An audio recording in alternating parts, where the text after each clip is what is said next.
წარმოიდგინეთ, რომ ახლა ან წამს, როცა თქვენ ამ სიტყვებს უსმენთ, თქვენი სხეული ორ უზარმაზარ კოსმოსურ კატასტროფას შორის არსებობს. პირველი მოხდა 4 მილიარდი წლის წინ, როცა მარსის ზომის პლანეტა დედამიწას შეეჯახა და შექმნა მთვარე. მეორე მოხდება მომავალში, როცა მზე გაფართოვდება და გადაყლაპავს ყველაფერს, რაც ახლა გვიყვარს. მაგრამ ორ ამ კატასტროფას შორის, ამ მოკლე კოსმოსურ მომენტში, რომელსაც ჩვენ ცახორებას უწოდებთ, ჩვენ ვდგავართ პლანეტაზე, რომელსაც ერთი მთვარე აქვს. ან მაინც ასე ვფიქრობდით. 2021 წელს ასტრონომთა ჯგუფმა კალიფორნიის უნივერსიტეტიდან გამოაქვეყნა კვლევა, რომელმაც ყველაფერი შეცვალა. მათი კომპიუტერული სიმულაციები აჩვენებს, რომ ოდესღაც ძალიან დიდი ხნის წინ ჩვენს პლანეტას ორი მთვარე ჰქონდა. ეს არ არის ფანტასტიკა. ეს არის მეცნიერება, რომელიც ხსნის ერთ-ერთ უდიდეს საიდუმლოებას, რომელიც ადამიანობას ათასობით წლის განმავლობაში აწუხებდა. რატომ არის მთვარის ერთი მხარე სრულიად განსხვავებული მეორე მხრისგან?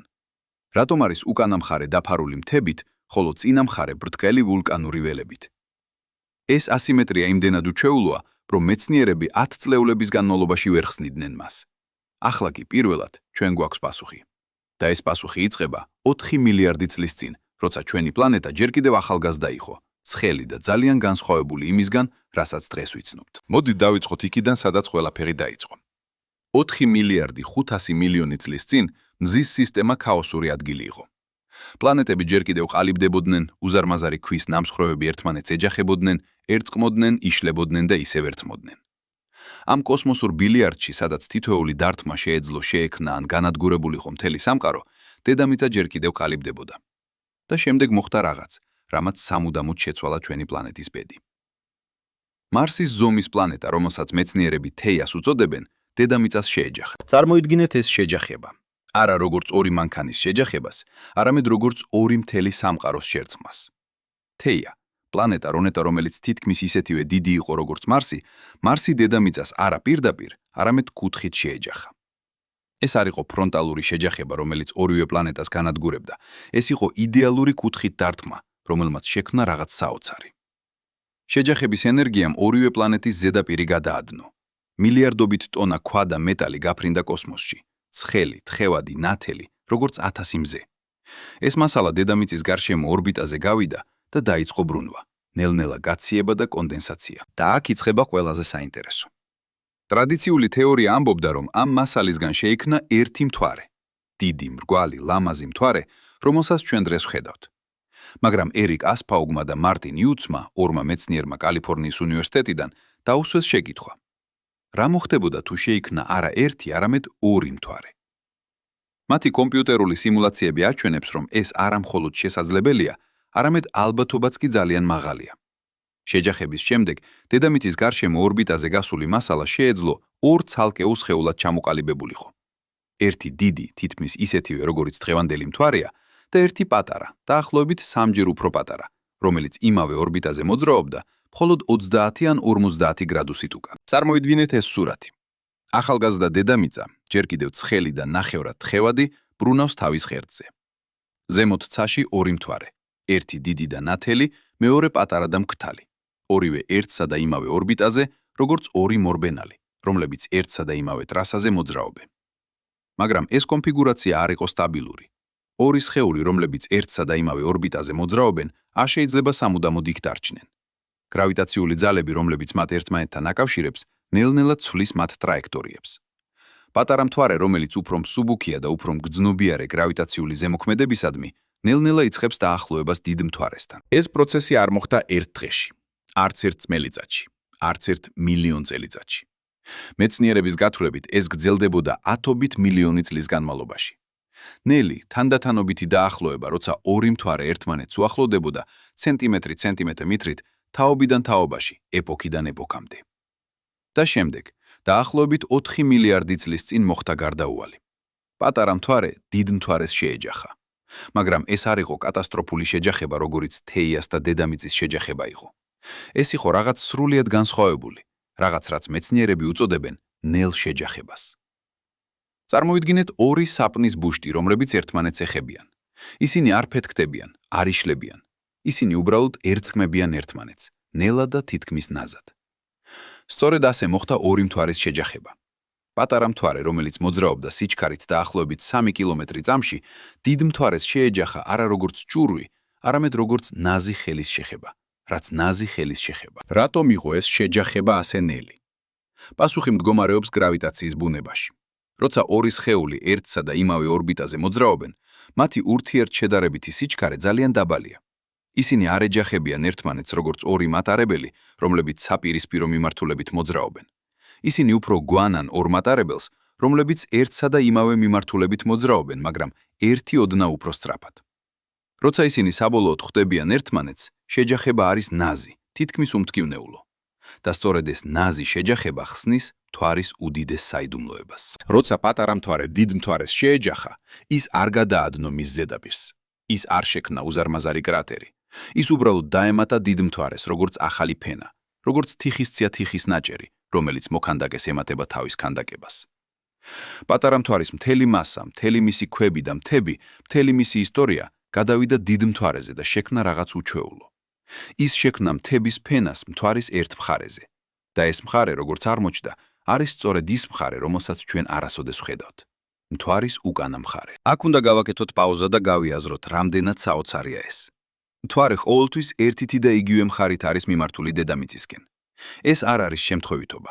ეს არის ფენომენი, რომელსაც მეცნიერები უწოდებენ დიდალურ ჩაკეტვას. მთვარე ბრუნავს თავის ღერძზე ზუსტად იმავე სიჩქარით, რა სიჩქარითაც ბრუნავს დედამიწის გარშემო. ეს ნიშნავს, რომ ერთი მხარე ყოველთვის მიმართულია ჩვენკენ, ხოლო მეორე მხარე ყოველთვის დამალულია. ათასობით წლის განმავლობაში ადამიანები უყურებდნენ მთვარეს და ფიქრობდნენ, რა არის მის უკანა მხარეზე. მხოლოდ 1969 წელს, როცა საბჭოთა კავშირის ზონდმა ლუნა 3 პირველად გადაიღო მთვარის უკანა მხარე, ადამიანობამ საბოლოოდ დაინახა ეს დამალული სამყარო. და ის, რაც მათ დაინახეს, იყო შოკის მომგვრელი. მთვარის წინა მხარე, რომელსაც ჩვენ ყოველდღე ვხედავთ, შედარებით ბრტყელია. ის დაფარულია დიდი მუქი ველებით, რომლებსაც მეცნიერები მარიებს უწოდებენ, ლათინური სიტყვიდან, რომელიც ნიშნავს ზღვებს. ეს არის ძველი ვულკანური ველები, სადაც მილიარდობით წლის წინ თხევადი ლავა გადმოიღვარა და შექმნა ბრტყელი, გლუვი ზედაპირი. მაგრამ უკანა მხარე სრულიად განსხვავებულია. ის დაფარულია მთებით, კრატერებით, უღრანებით. ის უხეშია, უხეში და ძალიან განსხვავებული. ეს ასიმეტრია იმდენად გამოხატულია, რომ მეცნიერები 10 წლეულების განმავლობაში ვერ ხსნიდნენ მას. იყო მრავალი თეორია. ზოგიერთი მეცნიერი ფიქრობდა, რომ ეს დაკავშირებული იყო მთვარის შიდა სტრუქტურასთან, იმასთან თუ როგორ გაციებულა ის მილიარდობით წლის წინ. სხვები ფიქრობდნენ, რომ ეს იყო მეტეორიტების დარტყმების შედეგი, რომ უკანა მხარე უბრალოდ მეტი დარტყმა მიიღო, ვიდრე წინა მხარემ. მაგრამ არც ერთი ამ თეორიებისგან არ ხსნიდა ყველაფერს. არც ერთი არ ხსნიდა, რატომ არის უკანა მხარე არა მხოლოდ უფრო კრატერიანი, არამედ უფრო მთიანიც. არც ერთი არ ხსნიდა, რატომ არის მთვარის ქერქი უკანა მხარეზე 50 კილომეტრამდე სქელი, ხოლო წინა მხარეზე მხოლოდ 30 კილომეტრი. და აქ შემოდის ორი მთვარის თეორია.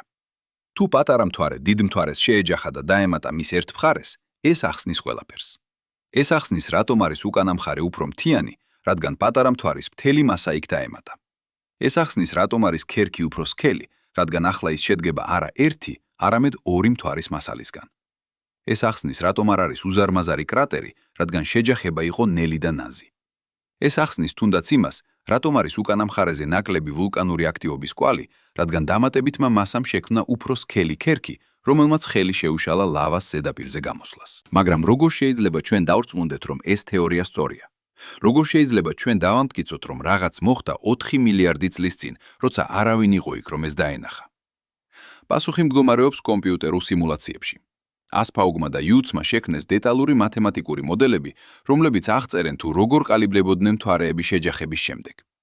ისინი გაუშვეს ეს სიმულაციები ასობით, ათასობით ჯერ, ცვლიდნენ პარამეტრებს, ამოწმებდნენ სხვადასხვა სცენარებს. და ისინი აღმოაჩინეს, რომ ორი მთვარის სცენარი არა მხოლოდ შესაძლებელია, არამედ ძალიან ალბათურიც. მათი სიმულაციები აჩვენებს, რომ თუ შეჯახების შემდეგ წარმოიქმნა საკმარისი მასალა, ის ბუნებრივად დაიყოფა ორ ცალკეულ სხეულად. დიდი მთვარე, რომელიც შეიცავს მასალის დაახლოებით 90%-ს და პატარა მთვარე, რომელიც შეიცავს დარჩენილ 10%-ს, ორივე ყალიბდება ერთსა და იმავე ორბიტაზე, რადგან ისინი წარმოიქმნებიან ერთი და იმავე მასალის ღრუბლიდან. და შემდეგ, გრავიტაციული ურთიერთქმედების გამო, ისინი ნელ-ნელა უახლოვდებიან ერთმანეთს, სანამ საბოლოოდ არ შეერწყმებიან. მაგრამ სიმულაციები აჩვენებს კიდევ რაღაც საინტერესოს. შეერწყმის ადგილი არ არის შემთხვევითი. პატარა მთვარე ყოველთვის ეჯახება დიდ მთვარეს, ერთსა და იმავე ადგილას, ერთსა და იმავე მხარეს, მავე მხარეს. და ეს მხარე, როგორც აღმოჩნდა, არის სწორედ ის მხარე, რომელიც საბოლოოდ გახდება მთვარის უკანა მხარე. ეს არ არის შემთხვევითობა. ეს არის გრავიტაციული მექანიკის შედეგი. იმის შედეგი, თუ როგორ ურთიერთქმედებენ ორი სხეული ერთსა და იმავე ორბიტაზე. წარმოიდგინეთ ეს პროცესი როგორც კოსმოსური ქორეოგრაფია. ორი მთვარე ცეკვავენ ერთმანეთთან, ბრუნავენ დედამიწის გარშემო, ნელ-ნელა უახლოვდებიან ერთმანეთს. მათი ცეკვა არ არის ქაოსური. ის მიყვება ზუსტ მათემატიკურ კანონებს, რომლებიც განსაზღვრავს, თუ როგორ მოძრაობენ ყველა სხეული სამყაროში. და ეს კანონები განსაზღვრავს, რომ როცა ისინი საბოლოოდ შეხვდებიან, ისინი შეხვდებიან ზუსტად იმ ადგილას, სადაც უნდა შეხვდნენ, იმ ადგილას, რომელიც შექმნის მთვარის უკანა მხარეს. მაგრამ აქ ჩნდება კითხვა. თუ ეს ყველაფერი მოხდა 4 მილიარდი წლის წინ, რატომ ჩვენ მხოლოდ ახლა ვიგებთ ამის შესახებ? რატომ არავის მოუფიქრია ეს ადრე? პასუხი მდგომარეობს ტექნოლოგიაში. 2021 წლამდე ჩვენ არ გქონდა საკმარისად მძლავრი კომპიუტერები, რომ გაგვეშვა ასეთი რთული სიმულაციები. ჩვენ არ გქონდა საკმარისად დეტალური მონაცემები მთვარის შესახებ, რომ გაგვეგო რამდენად განსხვავებულია მისი ორი მხარე. ჩვენ არ გქონდა საკმარისად დახვეწილი მათემატიკური მოდელები, რომ აღგვეწერა თუ როგორ ყალიბდებიან მთვარეები შეჯახების შემდეგ. მაგრამ ბოლო 20 წლის განმავლობაში ყველაფერი შეიცვალა. ჩვენ გავგზავნეთ ზონდები მთვარეზე, რომლებმაც დააკარტეს მისი ზედაპირი უპრეცედენტო დეტალებით. ჩვენ შევქმნით კომპიუტერები, რომლებსაც შეუძლიათ გაუშვან სიმულაციები, რომლებიც 10 წლეულების წინ წარმოუდგენელი იქნებოდა. ჩვენ განავითარეთ მათემატიკური მოდელები, რომლებსაც შეუძლიათ აღწერონ კოსმოსური სხეულების ქცევა უზარმაზარი დროის მასშტაბებზე. და ყველა ეს ტექნოლოგია ერთად მოვიდა, რომ შეგვექმნა ახალი ხედვა მთვარის წარმოშობის შესახებ. ასპაუგის და იუცის კვლევა გამოქვეყნდა 2021 წელს ჟურნალში Nature, ერთ-ერთ ყველაზე პრესტიჟულ სამეცნიერო ჟურნალში მსოფლიოში. მათი სტატია გახდა სენსაცია. ის არა მხოლოდ ხსნიდა მთვარის ასიმეტრიას, არამედ აჩვენებდა, რომ მზის სისტემის ისტორია ბევრად უფრო რთული და საინტერესოა, ვიდრე ჩვენ ვფიქრობდით. ის აჩვენებდა, რომ პლანეტები და მთვარეები არ ყალიბდებიან ერთხელ და სამუდამოდ. ისინი ცვლიან, ვითარდებიან, ეჯახებიან ერთმანეთს, ერწყმებიან. ისინი არიან დინამიური, ცოცხალი სისტემები, რომლებიც მუდმივად იცვლებიან. მაგრამ როგორც ყოველთვის მეცნიერებაში, ერთი პასუხი წარმოშობს 10 ახალ კითხვას.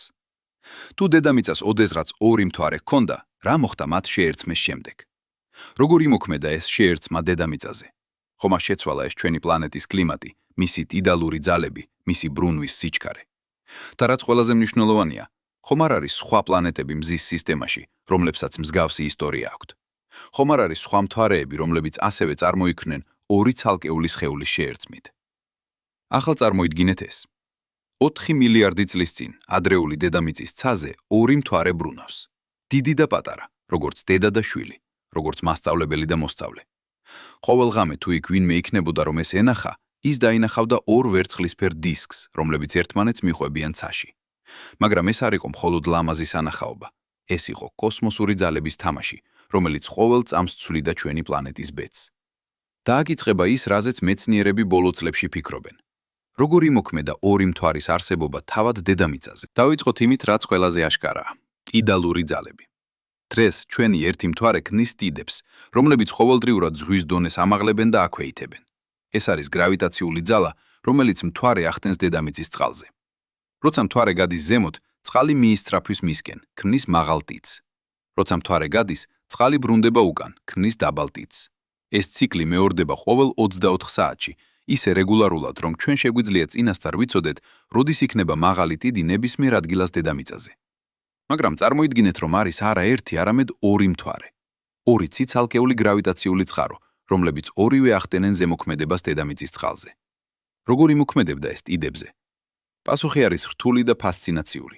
ორი მთვარე არ შექმნიდა უბრალოდ ორჯერ უფრო ძლიერ ტიდებს. ისინი შექმნიდნენ რაღაც ბევრად უფრო კომპლექსურს, რაღაც, რაც მეცნიერები უწოდებენ ინტერფერენციულ ტიდებს. წარმოიდგინეთ ორი ტალღა წყალში, რომლებიც ერთმანეთს ხვდებიან. როცა ორივე ტალღის მწვერვალი ერთდროულად მოდის, ისინი ერთმანეთს აძლიერებენ, ქმნიან უფრო მაღალ ტალღას. როცა ერთი ტალღის მწვერვალი ხვდება მეორე ტალღის ჩაღრმავებას, ისინი ერთმანეთს აუქმებენ, ქმნიან ბრტყელ ზედაპირს. სწორედ ასე მუშაობდა ორი მთვარის ტიდალური ძალები.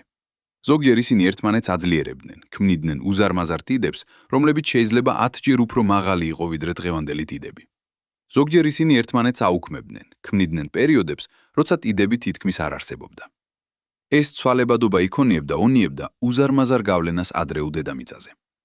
წარმოიდგინეთ ოკეანე, რომელიც ყოველ რამდენიმე საათში იცვლება, ზოგჯერ ამაღლდება ასობით მეტრით, ზოგჯერ თითქმის არ მოძრაობს. წარმოიდგინეთ სანაპირო ზონები, რომლებიც მუდმივად იტბორებიან წყლით და შემდეგ კვლავ ხმელდებიან. ეს არ იქნებოდა სტაბილური გარემო, ეს იქნებოდა ქაოსური, მუდმივად ცვალებადი სამყარო, სადაც ყოველი დღე განსხვავებული იქნებოდა წინა დღისგან. მაგრამ ტიდები არ არის ერთადერთი, რაზეც მთვარე ახდენს გავლენას. არის კიდევ რაღაც, რაც ნაკლებად აშკარაა, მაგრამ არანაკლებ მნიშვნელოვანი. დედამიწის ბრუნვის სიჩქარე. დღეს დედამიწა ბრუნავს თავის ღერძზე ერთხელ 24 საათში. ეს განსაზღვრავს ჩვენი დღის სიგრძეს, ჩვენი ღამის სიგრძეს, ჩვენი ცხოვრების რიტმს. მაგრამ 4 მილიარდ წლის წინ დედამიწა ბრუნავდა ბევრად უფრო სწრაფად. დღე გრძელდებოდა არა 24, არამედ მხოლოდ 6 საათს. წარმოიდგინეთ ეს. მზე ამოდის, გადის ცაზე და ისევ ჩადის მხოლოდ 6 საათში. ღამე გრძელდება 3 საათს, შემდეგ კვლავ დილაა. რატომ ბრუნავდა დედამიწა ასე სწრაფად? პასუხი მდგომარეობს იმ შეჯახებაში, რომელმაც შექმნა მთვარე. როცა თეია დედამიწას შეეჯახა, მან გადასცა თავისი მოძრაობის ენერგია ჩვენს პლანეტას. ეს ენერგია აიძულა დედამიწა დაეწყო ბრუნვა ბევრად უფრო სწრაფად, ვიდრე ის ბრუნავდა შეჯახებამდე. და მას შემდეგ, მილიარდობით წლის განმავლობაში, ეს ბრუნვა ნელ-ნელა ნელდება. რატომ? გრავიტაციული ურთიერთქმედების გამო მთვარესთან. აქ არის საოცარი ფაქტი. მთვარე ნელ-ნელა შორდება დედამიწას. ყოველწლიურად ის მოშორდება დაახლოებით 4 სანტიმეტრს. ეს არის ძალიან ნელი პროცესი, მაგრამ მილიარდობით წლის განმავლობაში ეს ნიშნავს, რომ მთვარე ოდესღაც ბევრად უფრო ახლოს იყო დედამიწასთან, ვიდრე ახლა არის. და როცა ის უფრო ახლოს იყო, მისი გრავიტაციული ზემოქმედება იყო ბევრად უფრო ძლიერი. ეს ძლიერი ზემოქმედება ქმნიდა უფრო ძლიერ ტიდებს და ეს ტიდები ნელ-ნელა ანელებდნენ დედამიწის ბრუნვას. ეს პროცესი გრძელდება დღემდე. ყოველი 100 წლის განმავლობაში დედამიწის დღე გრძელდება დაახლოებით 2 მილიწამით. ეს არის იმდენად მცირე ცვლილება, რომ ჩვენ ვერ ვამჩნევთ მას ჩვენს ცხოვრებაში. მაგრამ მილიონობით წლის განმავლობაში ეს ნიშნავს, რომ დღე ხდება საგრძნობლად უფრო გრძელი. და მილიარდობით წლის განმავლობაში ეს ნიშნავს, რომ დღე, რომელიც ოდესღაც გრძელდებოდა 6 საათს, ახლა გრძელდება 24 საათს. მაგრამ აქ არის კითხვა. როგორ იმოქმედა ორი მთვარის არსებობა ამ პროცესზე? თუ იყო ორი მთვარე, ორივე ახდენდა გრავიტაციულ ზემოქმედებას დედამიწაზე. ორივე ქმნიდა ტიდებს, ორივე ანელებდა დედამიწის ბრუნვას. ეს ნიშნავს, რომ პროცესი უნდა ყოფილიყო უფრო სწრაფი. ოსტრაფი. დედამიწის ბრუნვა უნდა ნელდებოდა უფრო სწრაფად, ვიდრე ის ნელდებოდა თუ იქ მხოლოდ ერთი მთვარე იქნებოდა. მაგრამ აქ არის საინტერესო. ორი მთვარის ზემოქმედება არ იყო უბრალოდ ორჯერ უფრო ძლიერი. ის იყო ბევრად უფრო კომპლექსური. გახსოვთ ინტერფერენციული ტიდები, რომლებზეც ვისაუბრეთ. ისინი ნიშნავდა, რომ ზოგჯერ ორი მთვარის ზემოქმედება ერთმანეთს აძლიერებდა, ქმნიდა უზარმაზარ ტიდებს და ძლიერ შენელებას. ზოგჯერ ისინი ერთმანეთს აუქმებდნენ, ქმნიდნენ პერიოდებს, როცა შენელება თითქმის არ ხდებოდა. ეს ნიშნავს, რომ დედამიწის ბრუნვის შენელება არ იყო თანაბარი. ის იყო ცვალებადი, პულსირებადი, როგორც გულისცემა. წარმოიდგინეთ ეს როგორც კოსმოსური რიტმი. დედამიწა ბრუნავს, ორი მთვარე ბრუნავს მის გარშემო და მათი ურთიერთქმედება ქმნის რთულ ნიმუშს ტიდალური ძალებისა და შენელების. ზოგჯერ ეს რიტმი სწრაფია, ზოგჯერ ნელი, ზოგჯერ ის ძლიერია, ზოგჯერ სუსტი. და ეს რიტმი გრძელდებოდა ათობით მილიონი წლის განმავლობაში, სანამ საბოლოოდ არ მოხდა გარდაუვალი. ორი მთვარე შეერწყა. როცა პატარა მთვარე დიდ მთვარეს შეეჯახა, რაღაც საოცარი მოხდა. უეცრად ორი ცალკეული გრავიტაციული წყარო გახდა ერთი. ინტერფერენციული ტიდები გაქრა. რთული, ცვალებადი რიტმი გახდა მარტივი, რეგულარული. დედამიწა, რომელიც მილიონობით წლის განმავლობაში ცხოვრობდა ორი მთვარის ქაოსურ გავლენაში, უეცრად აღმოჩნდა უფრო სტაბილურ გარემოში. ტიდები გახდა უფრო პროგნოზირებადი. დღის სიგრძის ცვლილება გახდა უფრო თანაბარი. ყველაფერი გახდა უფრო მშვიდი. მაგრამ ეს მშვიდობა მოვიდა ფასად. პატარა მთვარის დაკარგვა ნიშნავდა, რომ დედამიწამ დაკარგა ერთი მისი კოსმოსური მეგობარი, ერთი მისი თანამგზავრი ამ უსასრულო სივრცეში. და ეს დაკარგვა დატოვა კვალი არა მხოლოდ მთვარის ზედაპირზე, არამედ თავად დედამიწის ისტორიაშიც. ახლა მოდით გადავიდეთ სხვა კითხვაზე. კითხვაზე, რომელიც შეიძლება თქვენ უკვე გაგიჩნდათ. თუ ეს ყველაფერი მართლაც მოხდა, სად არის მტკიცებულება? როგორ შეიძლება ჩვენ დავინახოთ კვალი იმისა, რაც მოხდა 4 მილიარდი წლის წინ? ეს არის ლეგიტიმური კითხვა და პასუხი მდგომარეობს იმაში, რასაც მეცნიერები უწოდებენ გეოლოგიურ ჩანაწერს. დედამიწა და მთვარე არიან როგორც წიგნები, რომლებშიც ჩაწერილია მათი ისტორია. ყოველი ქვა, ყოველი კრატერი, ყოველი მთა არის გვერდი ამ წიგნში. და თუ ჩვენ ვიცით, როგორ წავიკითხოთ ეს გვერდები, ჩვენ შეგვიძლია ვიპოვოთ მტკიცებულება იმისა, რაც მოხდა მილიარდობით წლის წინ. მთვარის შემთხვევაში ეს მტკიცებულება მდგომარეობს მის ასიმეტრიაში, მის უკანა მხარის უჩვეულო სტრუქტურაში. მაგრამ არის კიდევ რაღაც. 2010 წელს NASA-ს ორბიტალურმა ზონდმა, Lunar Reconnaissance Orbiterმა, დაიწყო მთვარის ზედაპირის დეტალური კარტოგრაფირება. ამ ზონდმა გამოიყენა ლაზერული ალტიმეტრი, ინსტრუმენტი, რომელიც ზომავს მანძილს მთვარის ზედაპირამდე უზარმაზარი სიზუსტით. და ის, რაც მან არ მოაჩინა, იყო შოკის მომგვრელი. მთვარის უკანა მხარეზე, სწორედ იმ ადგილას, სადაც ორი მთვარის თეორია პროგნოზირებს შეჯახების ადგილს, არის უჩვეულო გეოლოგიური ფორმაციები. ეს ფორმაციები არ გვანან ჩვეულებრივ მთებს, ისინი არ გვანან ვულკანებს, ისინი არ გვანან კრატერებს, ისინი გვანან რაღაც სრულიად განსხვავებულს, რაღაც, რაც შეიძლება შეიქმნას მხოლოდ ერთი გზით, ორი დიდი მასის ნელი შეერწყმით. წარმოიდგინეთ ორი თიხის ნაჭერი, რომლებიც ერთმანეთს ეხებიან. მათ შორის საზღვარი არ არის მკვეთრი. ის არის ნაზი, გლუვი, თითქმის უხილავი. სწორედ ასე გამოglიან ეს ფორმაციები მთვარის უკანა მხარეზე. მაგრამ არის კიდევ რაღაც საინტერესო. 2030 წელს იაპონიის კოსმოსურმა სააგენტომ გამოაქვეყნა კვლევა, რომელიც ეფუძნებოდა მონაცემებს მათი ორბიტალური ზონდიდან კაგუია. ამ კვლევამ აჩვენა, რომ მთვარის უკანა მხარის ქერქი არამხოლოდ უფრო სქელია, არამედ აქვს განსხვავებული ქიმიური შემადგენლობა. ის შეიცავს უფრო მეტ ალუმინიუმს და კალციუმს, ვიდრე წინა მხარე. ეს არის ზუსტად ის, რასაც ჩვენ ველოდებოდით, თუ უკანა მხარე შეიქმნა ორი ცალკეული სხეულის შეერწყმით. წარმოიდგინეთ ეს როგორც კოსმოსური არქეოლოგია. ჩვენ ვთხრით მთვარის ზედაპირს, ვეძებთ კვალს ძველი მოვლენებისა, ვაგროვებთ მტკიცებულებებს. და ყოველი ახალი აღმოჩენა, ყოველი ახალი მონაცემი ამყარებს ორი მთვარის თეორიას. ეს არის როგორც პაზლის ნაწილების შეგროვება. ყოველი ნაწილი ცალკე შეიძლება არ ნიშნავდეს ბევრს, მაგრამ როცა ისინი ერთად მოდიან, ისინი ქმნიან სრულ სურათს. მაგრამ აქ არის რაღაც, რაც ხდის ამ ისტორიას კიდევ უფრო საინტერესოს. ორი მთვარის თეორია არ არის მხოლოდ დედამიწისა და მთვარის შესახებ. ის არის თეორია იმის შესახებ, თუ როგორ ყალიბდებიან პლანეტური სისტემები ზოგადად. და თუ ეს მოხდა აქ, ჩვენს მზის სისტემაში, ეს შეიძლება მოხდეს სხვაგანაც. ეს შეიძლება იყოს საერთო პროცესი, რომელიც ხდება მილიარდობით პლანეტურ სისტემაში, მთელ სამყაროში. წარმოიდგინეთ ეს. სადღაც ათასობით სინათლის მოშორებით არის სხვა პლანეტა, რომელსაც ასევე ორი მთვარე აქვს, ან ჰქონდა, ან ექნება. დრო კოსმოსში არის უცნაური ცნება. ის, რაც ჩვენთვის არის წარსული, სხვა ადგილას შეიძლება იყოს მომავალი. ის, რაც ჩვენთვის არის ისტორია, სხვა ადგილას შეიძლება იყოს პროგნოზი. და ეს ნიშნავს, რომ როცა ჩვენ ვსწავლობთ ჩვენს წარსულს, ჩვენ ასევე ვსწავლობთ სხვების მომავალს. ეს არის ერთ-ერთი ყველაზე ღრმა იდეა მეცნიერებაში. იდეა იმისა, რომ ბუნების კანონები ერთნაირია ყველგან. ის, რაც მოხდა აქ, შეიძლება მოხდეს იქ. ის, რაც ჩვენ ხედავთ ჩვენს პლანეტაზე, შეიძლება იყოს მაგალითი იმისა, რაც ხდება მილიარდობით სხვა პლანეტაზე. და ეს ნიშნავს, რომ როცა ჩვენ ვსწავლობთ მთვარეს, ჩვენ ასევე ვსწავლობთ სამყაროს. მაგრამ დაუბრუნდეთ დედამიწას. დაუბრუნდეთ იმ მომენტს, როცა ორი მთვარე შეერწყა. რა მოხდა შემდეგ? როგორ იმოქმედა ეს შეერწყმა ცხოვრებაზე დედამიწაზე? ეს არის კითხვა, რომელზეც მეცნიერები ჯერ კიდევ ფიქრობენ, მაგრამ უკვე არის ზოგიერთი საინტერესო იდეა. პირველი. შეერწყმამ შეცვალა იდეალური ძალები. როგორც უკვე ვთქვით, ორი მთვარე ქმნიდა კომპლექსურ ცვალებად დიდებს. როცა ისინი შეერწყნენ, ეს დიდები გახდა უფრო მარტივი და პროგნოზირებადი. ეს შეიძლება ჟღერდეს როგორც მცირე ცვლილება, მაგრამ დიდები არის უზარმაზარ გავლენას ახდენენ ცხოვრებაზე. ისინი ქმნიან სანაპირო ზონებს, სადაც ხმელეთი და ზღვა ხვდებიან ერთმანეთს. ისინი ქმნიან გარემოს, სადაც ცხოვრება შეიძლება ვითარდებოდეს და ევოლუციონირებდეს. ზოგიერთი მეცნიერი თვლის, რომ სტაბილური დიდები, რომლებიც შეიქმნა ორი მთვარის შეერწყმის შემდეგ, შეიძლება ყოფილიყო მნიშვნელოვანი ფაქტორი ცხოვრების განვითარებაში დედამიწაზე.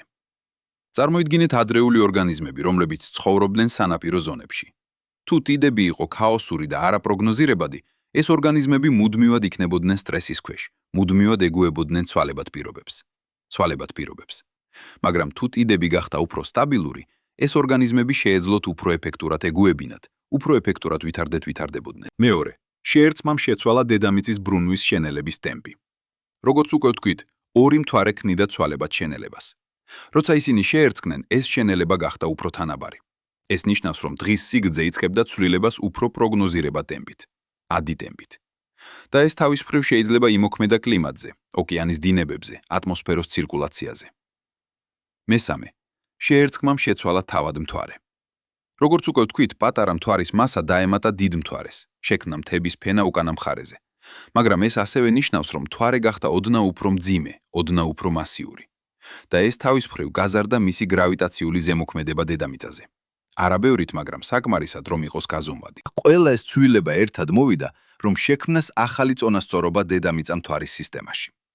ეს იყო წონასწორობა, რომელიც უფრო სტაბილური იყო, უფრო პროგნოზირებადი, უფრო ხელსაყრელი ცხოვრებისთვის. და ეს წონასწორობა გრძელდება დღემდე. ყოველღამე, როცა ჩვენ უყურებთ მთვარეს, ჩვენ ხედავთ შედეგს იმ კოსმოსური კატასტროფისა, რომელიც მოხდა 4 მილიარდი წლის წინ. მაგრამ აქ არის რაღაც, რაც ხდის ამ ისტორიას კიდევ უფრო საინტერესოს. ორი მთვარის თეორია არ არის დასრულებული. ის ჯერ კიდევ ვითარდება, ჯერ კიდევ იცვლება, ჯერ კიდევ იხვეწება. ყოველი ახალი აღმოჩენა, ყოველი ახალი მონაცემი ამატებს რაღაც ახალს ამ თეორიას. და ზოგიერთი ამ აღმოჩენებისგან არის ნამდვილად შოკის მომგვრელი. მაგალითად, 2024 წელს ჩინეთის კოსმოსურმა სააგენტომ გამოაქვეყნა კვლევა, რომელიც ეფუძნებოდა მონაცემებს მათი ლუნარული ზონდიდან Chang'e 5. ამ კვლევამ აჩვენა, რომ მთვარის უკანა მხარის ზოგიერთ რეგიონში არის უჩვეულო მაგნიტური ანომალიები. ეს ანომალიები შეიძლება იყოს ყვალი ძველი მაგნიტური ველისა, რომელიც არსებობდა პატარა მთვარეზე მანამ, სანამ ის დიდ მთვარეს შეეჯახა. წარმოიდგინეთ ეს. პატარა მთვარე, როცა ის ჯერ კიდევ ცალკე იყო, შეიძლება ჰქონოდა თავისი საკუთარი მაგნიტური ველი. ეს ველი შეიქმნა მისი თხევადი ბირთვის მოძრაობით, ისევე როგორც დედამიწის მაგნიტური ველი იქნება ჩვენი პლანეტის თხევადი ბირთვის მოძრაობით. როცა პატარა მთვარე დიდ მთვარეს შეეჯახა, მისი მაგნიტური ველი გაქრა, მაგრამ დატოვა კვალი, დატოვა ანომალიები, რომლებსაც ჩვენ დღეს ვზომავთ. ეს არის როგორც კოსმოსური არქეოლოგიის ახალი დონე. ჩვენ არა მხოლოდ ვეძებთ ფიზიკურ კვალს შეჯახებისა, არამედ ვეძებთ მაგნიტურ კვალს, ქიმიურ კვალს, თუნდაც იზოტოპურ კვალს. ყოველი ამ კვალისგან გვეუბნება რაღაც ახალს იმის შესახებ, რაც მოხდა 4 მილიარდი წლის წინ. და აქ არის ყველაზე საინტერესო. ეს კვლევა არ არის მხოლოდ აკადემიური ინტერესი, ის აქვს პრაქტიკული გამოყენებაც.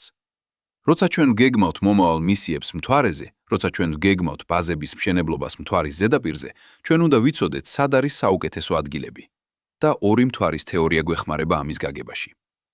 მაგალითად, მთვარის უკანა მხარე, სადაც პატარა მთვარე დიდ მთვარეს შეეჯახა, შეიძლება იყოს განსაკუთრებით საინტერესო ადგილი კვლევისთვის. იქ შეიძლება იყოს უჩვეულო მინერალები, უჩვეულო ქანები, რომლებიც არსად სხვაგან არ არსებობს მთვარეზე.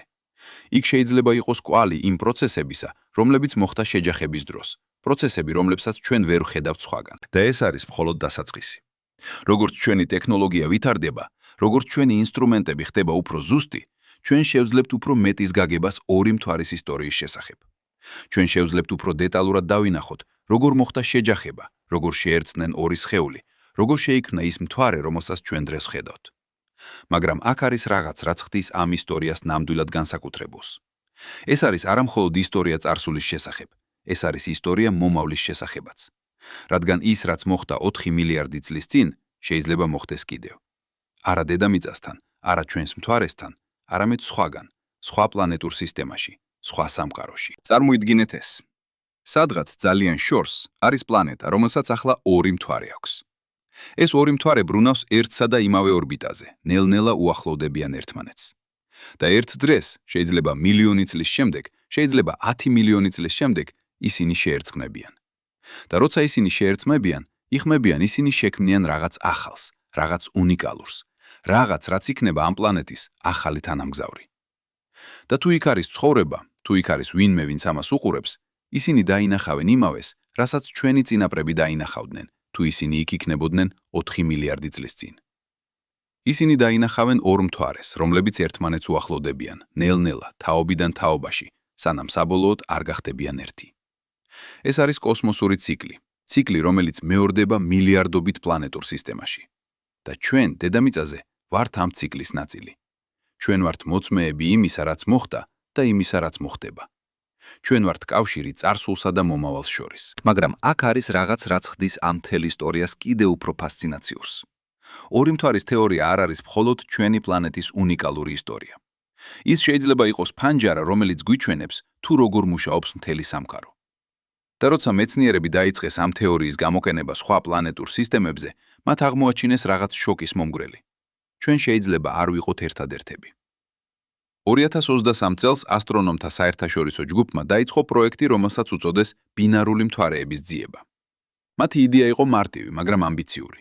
გამოიყენონ ყველაზე მძლავრი ტელესკოპები, რომლებიც კაცობრიობას აქვს, რათა მოძებნონ ეგზოპლანეტები, რომლებსაც ორი მთვარე აქვს. ეს არ არის ადვილი ამოცანა. მთვარეები არიან პატარა, მკთალი, ძნელად დასანახი. მაგრამ თანამედროვე ტექნოლოგია საშუალებას გვაძლევს დავინახოთ არა თავად მთვარეები, რეები, არამედ მათი ზემოქმედება პლანეტაზე. წარმოიდგინეთ ეს როგორც კოსმოსური დეტექტიური ისტორია. თქვენ ვერ ხედავთ დანაშავეს, მაგრამ ხედავთ მის კვალს.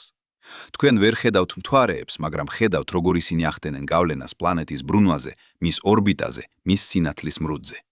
და ამ კვალების ანალიზით თქვენ შეგიძლიათ დაასკვნათ, რამდენი მთვარე აქვს პლანეტას და როგორია ისინი. პირველი შედეგები იყო ინტრიგის მომგვრელი. 2024 წელს ჯგუფმა გამოაკვეთნა სტატია, სადაც აღწევდნენ ეგზოპლანეტას, რომელიც მდებარეობს 50 სინათლის წლის მოშორებით დედამიწიდან. ეს პლანეტა, რომელსაც უწოდეს კეპლერ 475b, აჩვენებდა უჩვეულო ქცევას. მისი ბრუნვა იყო ცვალებადი, არასტაბილური, თითქმის ქაოსური. და ერთადერთი ახსნა, რომელიც მეცნიერებს შეეძლოთ მოეფიქრებინათ, იყო ის, რომ ამ პლანეტას ჰქონდა არა ერთი, არამედ ორი დიდი მთვარე. ეს იყო პირველი არაპირდაპირი მტკიცებულება იმისა, რომ ბინარული მთვარეების სისტემები არსებობს სხვაგან სამყაროში. მაგრამ ეს იყო მხოლოდ დასაწყისი. მომდევნო წლების განმავლობაში მეცნიერებმა იპოვეს კიდევ რამდენიმე კანდიდატი პლანეტები, რომლებიც აჩვენებდნენ მსგავს ქცევას. ზოგიერთი მათგანი იყო უფრო დიდი ვიდრე დედამიწა, ზოგიერთი უფრო პატარა. ზოგიერთი იყო ახლოს თავის ვარსკვლავთან, ზოგიერთი შორს. მაგრამ ყველა მათგანს ჰქონდა ერთი საერთო. ისინი აჩვენებდნენ ნიშნებს იმისა, რომ მათ შეიძლება ჰქონდეთ ორი მთვარე. მაგრამ აქ იწყება ყველაზე საინტერესო ნაწილი. თუ ბინარული მთვარეების სისტემები არიან საერთო, ეს ნიშნავს, რომ ორი მთვარის შეჯახება ასევე უნდა იყოს საერთო. და ეს ნიშნავს, რომ სადღაც, ახლა ან წამს შეიძლება ხდებოდეს ზუსტად ის, რაც მოხდა ჩვენს მთვარესთან 4 მილიარდი წლის წინ. სადღაც ძალიან შორს, ორი მთვარე ნელ-ნელა უახლოვდებიან ერთმანეთს. მზადდებიან თავიანთი კოსმოსური ცეკვის ფინალისთვის. წარმოიდგინეთ ეს სცენა. უცხო პლანეტა. შეიძლება გავს დედამიწას, შეიძლება სრულიად განსხვავებული. მის ცაზე ორი მთვარე. ერთი დიდი, ერთი პატარა. ორივე ბრუნავს ერთსა და იმავე ორბიტაზე.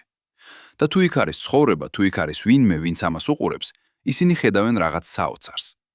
ისინი ხედავენ, როგორ ორი მთვარე ყოველ ღამე ოდნა უფრო ახლოს არიან ერთმანეთთან. ისინი ხედავენ, როგორ ტიდები ხდება უფრო ძლიერი და უფრო ცვალებადი. ისინი ხედავენ, როგორ მათი სამყარო ნელ-ნელა იცვლება. და შემდეგ, ერთ დღეს ან ერთ ღამეს ხდება გარდაუვალი. ორი მთვარე ხვდებიან ერთმანეთს. არა კატასტროფული შეჯახებით, არამედ ნაზი შეხებით, როგორც ორი ძველი მეგობარი, რომლებიც საბოლოოდ ხვდებიან ერთმანეთს მილიონობით წლის განმავლობაში გაყოფის შემდეგ. და ამ შეხების შემდეგ ისინი აღარასოდეს გაიყოფიან. ისინი გახდებიან ერთი, ახალი მთვარე, რომელიც შეინარჩუნებს ორივე მათგანის მეხსიერებას. მაგრამ აქ არის კითხვა, რომელიც ალბათ უკვე გაგიჩნდათ. როგორ შეგვიძლია ჩვენ დავინახოთ ეს? როგორ შეგვიძლია ჩვენ დავაფიქსიროთ ორი მთვარის შეჯახება, რომელიც ხდება ათასობით სინათლის წლის მოშორებით? პასუხი მდგომარეობს ახალ თაობის ტელესკოპებში, რომლებიც ახლა იშენება და გეგმავს. ჯეიმს უების კოსმოსური ტელესკოპი, რომელიც გაეშვა 2021 წელს, უკვე გვიჩვენა, რომ ჩვენ შეგვიძლია დავინახოთ დეტალები, რომლებიც 10 წლეულების წინ წარმოუდგენელი იქნებოდა. ეს ტელესკოპი შეუძლია დაინახოს არა მხოლოდ პლანეტები, არამედ მათი მთვარეებიც. ის შეუძლია გაზომოს მათი ზომა, მათი მასა, მათი შემადგენლობა. და რაც ყველაზე მნიშვნელოვანია, ის შეუძლია დაინახოს, როგორ ისინი ურთიერთქმედებენ ერთმანეთთან. მაგრამ ვები არის მხოლოდ დასაწყისი. ეხლა იგეგმება კიდევ უფრო მძლავრი ტელესკოპები. ევროპის უკიდურესად დიდი ტელესკოპი, რომელიც უნდა დასრულდეს 2030 წელს, იქნება ყველაზე დიდი ოპტიკური ტელესკოპი, რომელიც ოდესმე აშენდა. მისი სარკე იქნება 29 მეტრი დიამეტრში, თითქმის 4-ჯერ უფრო დიდი ვიდრე ნებისმიერი არსებული ტელესკოპი. ამ ტელესკოპით ჩვენ შევძლებს დავინახოთ არა მხოლოდ ეგზოპლანეტები და მათი მთვარეები, არამედ დავინახოთ მათი ზედაპირი, მათი ატმოსფერო, თუნდაც ნიშნები ცხოვრებისა. წარმოიდგინეთ ეს. 2030-იან წლებში ჩვენ შეიძლება ვუყუროთ პლანეტას, რომელსაც ორი მთვარე აქვს და ვნახოთ, როგორ ისინი ნელ-ნელა უახლოვდებიან ერთმანეთს. ჩვენ შეიძლება გავზომოთ მათი მანძილი, გამოვთვალოთ, როდის მოხდება შეჯახება. ჩვენ შეიძლება თუნდაც დავგეგმოთ სპეციალური დაკვირვება, რომ დავაფიქსიროთ ეს ისტორიული მომენტი. ეს იქნება როგორც კოსმოსური ოლიმპიადის ხურება, მაგრამ ოლიმპიადა, რომელიც ხდება მილიონობით წლის განმავლობაში. მაგრამ აქ არის რაღაც, რაც ხდის ამ მთელ ისტორიას კიდევ უფრო ღრმას. ორი მთვარის თეორია არ არის მხოლოდ ასტრონომიის თეორია.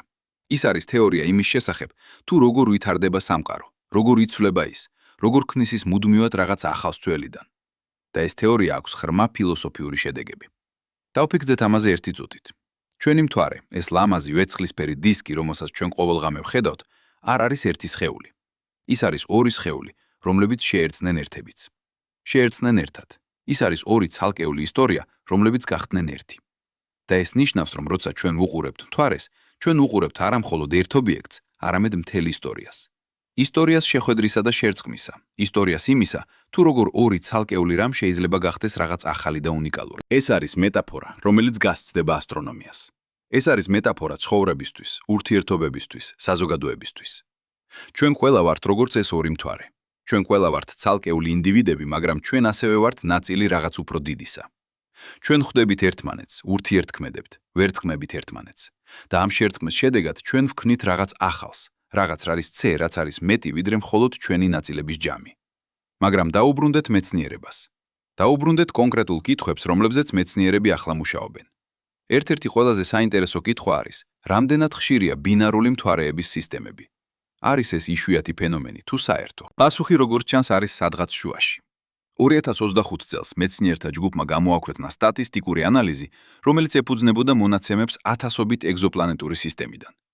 მათი დასკვნა იყო, რომ დაახლოებით 10-დან 1 პლანეტურ სისტემაში, სადაც არის დიდი მთვარეები, შეიძლება იყოს ბინარული მთვარეების კონფიგურაცია. ეს არის არც ძალიან იშვიათი, არც ძალიან საერთო. ეს არის საკმარისად საერთო, რომ იყოს საინტერესო, მაგრამ საკმარისად იშვიათი, რომ იყოს განსაკუთრებული. მაგრამ აქ არის რაღაც კიდევ უფრო საინტერესო. ეს 10% არ არის თანაბრად განაწილებული. ზოგიერთ ტიპის პლანეტურ სისტემაში ბინარული მთვარეები არიან ბევრად უფრო საერთო. მაგალითად, სისტემებში, სადაც პლანეტა ყალიბდება ძალიან დიდი შეჯახების შედეგად, როგორც ეს მოხდა დედამიწასთან, ბინარული მთვარეების ალბათობა შეიძლება იყოს 30 ან თუნდაც 40%. ეს ნიშნავს, რომ დედამიწა შეიძლება არ იყოს ისეთი უნიკალური, როგორც ჩვენ ვფიქრობდით. ეს ნიშნავს, რომ სადღაც ბევრგან არიან სხვა პლანეტები, რომლებსაც ჰქონდათ ორი მთვარე. და ზოგიერთ მათგანს ალბათ ჯერ კიდევ აქვს. ისინი ახლა გადიან იმავე პროცესს, რომელიც ჩვენ გავიარეთ 4 მილიარდი წლის წინ. ისინი უყურებენ, როგორ მათი ორი მთვარე ნელ-ნელა უახლოვდებიან ერთმანეთს, მზადდებიან თავიანთი საბოლოო შეხვედრისთვის. და აქ არის კითხვა, რომელიც ნამდვილად აღაგზნებს წარმოსახვას. რა მოხდება თუ ჩვენ ვიპოვით პლანეტას, სადაც ეს პროცესი ხდება ახლა? რა მოხდება თუ ჩვენ ვიპოვით პლანეტას, სადაც ორი მთვარე არის მხოლოდ რამდენიმე 1000 წლის მოშორებით შეჯახებისგან? ეს იქნება უნიკალური შესაძლებლობა. შესაძლებლობა დავაკვირდეთ პროცესს, რომელიც ჩვენს პლანეტაზე მოხდა ძალიან დიდი ხნის წინ. წარმოიდგინეთ ეს. ჩვენ გეგმავთ სპეციალურ დაკვირვებას. ვაგროვებთ მონაცემებს 10 წლეულების განმავლობაში. ჩვენ ზომავთ, როგორ ორი მთვარე ნელ-ნელა უახლოვდებიან ერთმანეთს. ჩვენ თვლით, როდის მოხდება შეჯახება. და შემდეგ, როცა ეს მომენტი მოდის, ჩვენ მიმართავთ ყველა ჩვენს ტელესკოპს ამ პლანეტისკენ, ვაფიქსირებთ ყოველ დეტალს. ეს იქნება როგორც კოსმოსური ოლიმპიადის ფინალის ყურება, მაგრამ ოლიმპიადა, რომელიც ხდება მილიარდობით კილომეტრის მოშორებით. მაგრამ აქ არის რაღაც, რაც ხდის ამ მთელ იდეას კიდევ უფრო ფასცინაციურს. თუ ჩვენ ვიპოვით ასეთ პლანეტას და თუ იქ არის ცხოვრება, ეს ცხოვრება გადის უნიკალურ გამოცდილებას. წარმოიდგინეთ, რომ თქვენ ცხოვრობთ პლანეტაზე, სადაც ორი მთვარე ნელ-ნელა უახლოვდებიან ერთმანეთს. ყოველ თაობას ტიდები ხდება უფრო ძლიერი. ყოველ თაობას ღამის ცა იცვლება. ყოველ თაობას თქვენი სამყარო ხდება ოდნავ განსხვავებული. ეს იქნებოდა ცხოვრება მუდმივ ცვლილებაში. ცხოვრება, სადაც ერთადერთი მუდმივი არის თავად ცვლილება. და ეს შეიძლება იმოქმედოს იმაზე, თუ როგორ ვითარდება ეს ცხოვრება, როგორ ევოლუციონირებს, როგორ ფიქრობს. შეიძლება ასეთ პლანეტაზე ცხოვრება იყოს უფრო ადაპტირებადი, უფრო მოქნილი, უფრო მზად ცვლილებებისთვის. შეიძლება ასეთ პლანეტაზე ცივილიზაცია, თუ ის არსებობს, იყოს უფრო ღია ახალი იდეებისთვის, უფრო მზად ტრანსფორმაციისთვის. ეს არის სპეკულაცია, რა თქმა უნდა. ჩვენ არ ვიცით, არსებობს თუ არა ასეთი პლანეტები და თუ არსებობს, არის თუ არა იქ ცხოვრება. მაგრამ თავად ფაქტი, რომ ჩვენ შეგვიძლია დავსვათ ასეთი კითხვები, თავად ფაქტი, რომ ჩვენ შეგვიძლია წარმოვიდგინოთ ასეთი სცენარები, აჩვენებს, რამდენად შორს მივიდა ჩვენი გაგება სამყაროსი. მაგრამ დაუბრუნდეთ უფრო კონკრეტულ კითხვებს. ერთ-ერთი ყველაზე მნიშვნელოვანი კითხვა, რომელზეც მეცნიერები ახლა მუშაობენ, არის, როგორ ზუსტად ხდება ორი მთვარის შეჯახება. ჩვენ ვიცით, რომ ეს არის ნელი პროცესი, მაგრამ რამდენად ნელი? რა არის ზუსტი მექანიზმი, რომელიც იწვევს შეჯახებას? პასუხი მდგომარეობს გრავიტაციულ ურთიერთქმედებაში. როცა ორი სხეული ბრუნავს ერთსა და იმავე ორბიტაზე, ისინი მუდმივად ახდენენ გრავიტაციულ ზემოქმედებას ერთმანეთზე. ეს ზემოქმედება არის ძალიან სუსტი, მაგრამ ის არის მუდმივი და დროთა განმავლობაში ეს სუსტი ზემოქმედება აკუმულირდება, იზრდება, ხდება უფრო და უფრო ძლიერი. წარმოიდგინეთ ეს როგორც ორი მოცეკვავე, რომლებიც ცეკვავენ ერთმანეთთან. თავიდან ისინი არიან შორს ერთმანეთისგან, მხოლოდ ოდნავ გრძნობენ ერთმანეთის არსებობას. მაგრამ როგორც ცეკვა გრძელდება, ისინი ნელ-ნელა უახლოვდებიან ერთმანეთს. მათი მოძრაობები ხდება უფრო კოორდინირებული, უფრო სინქრონიზებული და საბოლოოდ ისინი ხდებიან ისე ახლოს, რომ აღარ შეუძლიათ ერთმანეთისგან განცალკევება. ისინი ხდებიან ერთი. მაგრამ აქ არის რაღაც საინტერესო. ეს პროცესი არ არის თანაბარი. ზოგჯერ ორი მთვარე უახლოვდებიან ერთმანეთს უფრო სწრაფად, ზოგჯერ უფრო ნელა. ეს დამოკიდებულია მრავალ ფაქტორზე. მათ მასაზე, მათ მანძილზე, მათ ორბიტის ფორმაზე, თუნდაც პლანეტის ბრუნვის სიჩქარეზე. ყველა ეს ფაქტორი ერთად მოდის რეკნას უნიკალური ნიმუში, უნიკალური ქორეოგრაფია ყოველი ბინარული მთვარეების სისტემისთვის. და აქ არის რაღაც, რაც ნამდვილად აღაგზნებს მეცნიერებს. თუ ჩვენ შეგვიძლია გავიგოთ ეს ნიმუში, თუ ჩვენ შეგვიძლია გავიგოთ ზუსტი მექანიზმი, რომელიც იწვევს ორი მთვარის შეჯახებას, ჩვენ შეგვიძლია გამოვიყენოთ ეს ცოდნა, რომ წინასწარ ვიცოდეთ, როდის მოხდება შეჯახება სხვა სისტემებში. ჩვენ შეგვიძლია გავხდეთ როგორც კოსმოსური მეტეოროლოგები, რომლებიც პროგნოზირებენ არა ამინდს, არამედ კოსმოსურ მოვლენებს. წარმოიდგინეთ ეს. 2030-იან წლებში ჩვენ ვაქვეყნებთ კოსმოსური შეჯახებების კალენდარს. ამ კალენდარში ჩვენ ვასახელებთ ყველა ცნობილ ბინარულ მთვარეების სისტემას და ვთვლით, როდის მოხდება შეჯახება. ზოგიერთი შეჯახება მოხდება 1000 წლის შემდეგ, ზოგიერთი მილიონი წლის შემდეგ, ზოგიერთი მილიარდი წლის შემდეგ. მაგრამ ყველა მათგანი იქნება ჩვენს კალენდარში, ყველა მათგანი იქნება ნაწილი ჩვენი კოსმოსური ცოდნისა. მაგრამ აქ არის კითხვა, რომელიც შეიძლება თქვენ უკვე გაგიჩნდათ. რატომ არის ეს მნიშვნელოვანი? რატომ უნდა ვზრუნავდეთ იმაზე, რაც ხდება ათასობით სინათლის წლის მოშორებით, რაც მოხდება ათასობით ან მილიონობით წლის შემდეგ? პასუხი მდგომარეობს იმაში, რასაც ეს გვეუბნება ჩვენს საკუთარ პლანეტაზე, ჩვენს საკუთარ ისტორიაზე. როცა ჩვენ სწავლობთ სხვა პლანეტურ სისტემებს, ჩვენ სწავლობთ ჩვენს საკუთარ სისტემას. როცა ჩვენ ხედავთ, როგორ ორი მთვარე ერწყმებიან სხვაგან, ჩვენ უკეთ ვიგებთ, როგორ ეს მოხდა აქ. როცა ჩვენ ვიგებთ, რამდენად საერთოა ეს პროცესი, ჩვენ უკეთ ვიგებთ, რამდენად უნიკალური ან არაუნალური არის ჩვენი საკუთარი ისტორია. და ეს ცოდნა აქვს პრაქტიკული გამოყენებაც. როცა ჩვენ გეგმავთ მომავალ მისიებს მთვარეზე, როცა ჩვენ გეგმავთ ბაზების მშენებლობას, როცა ჩვენ ვფიქრობთ მთვარის რესურსების გამოყენებაზე, ჩვენ უნდა ვიცოდეთ, როგორ ჩამოყალიბდა მთვარე, რა არის მისი სტრუქტურა, რა არის მისი შემადგენლობა.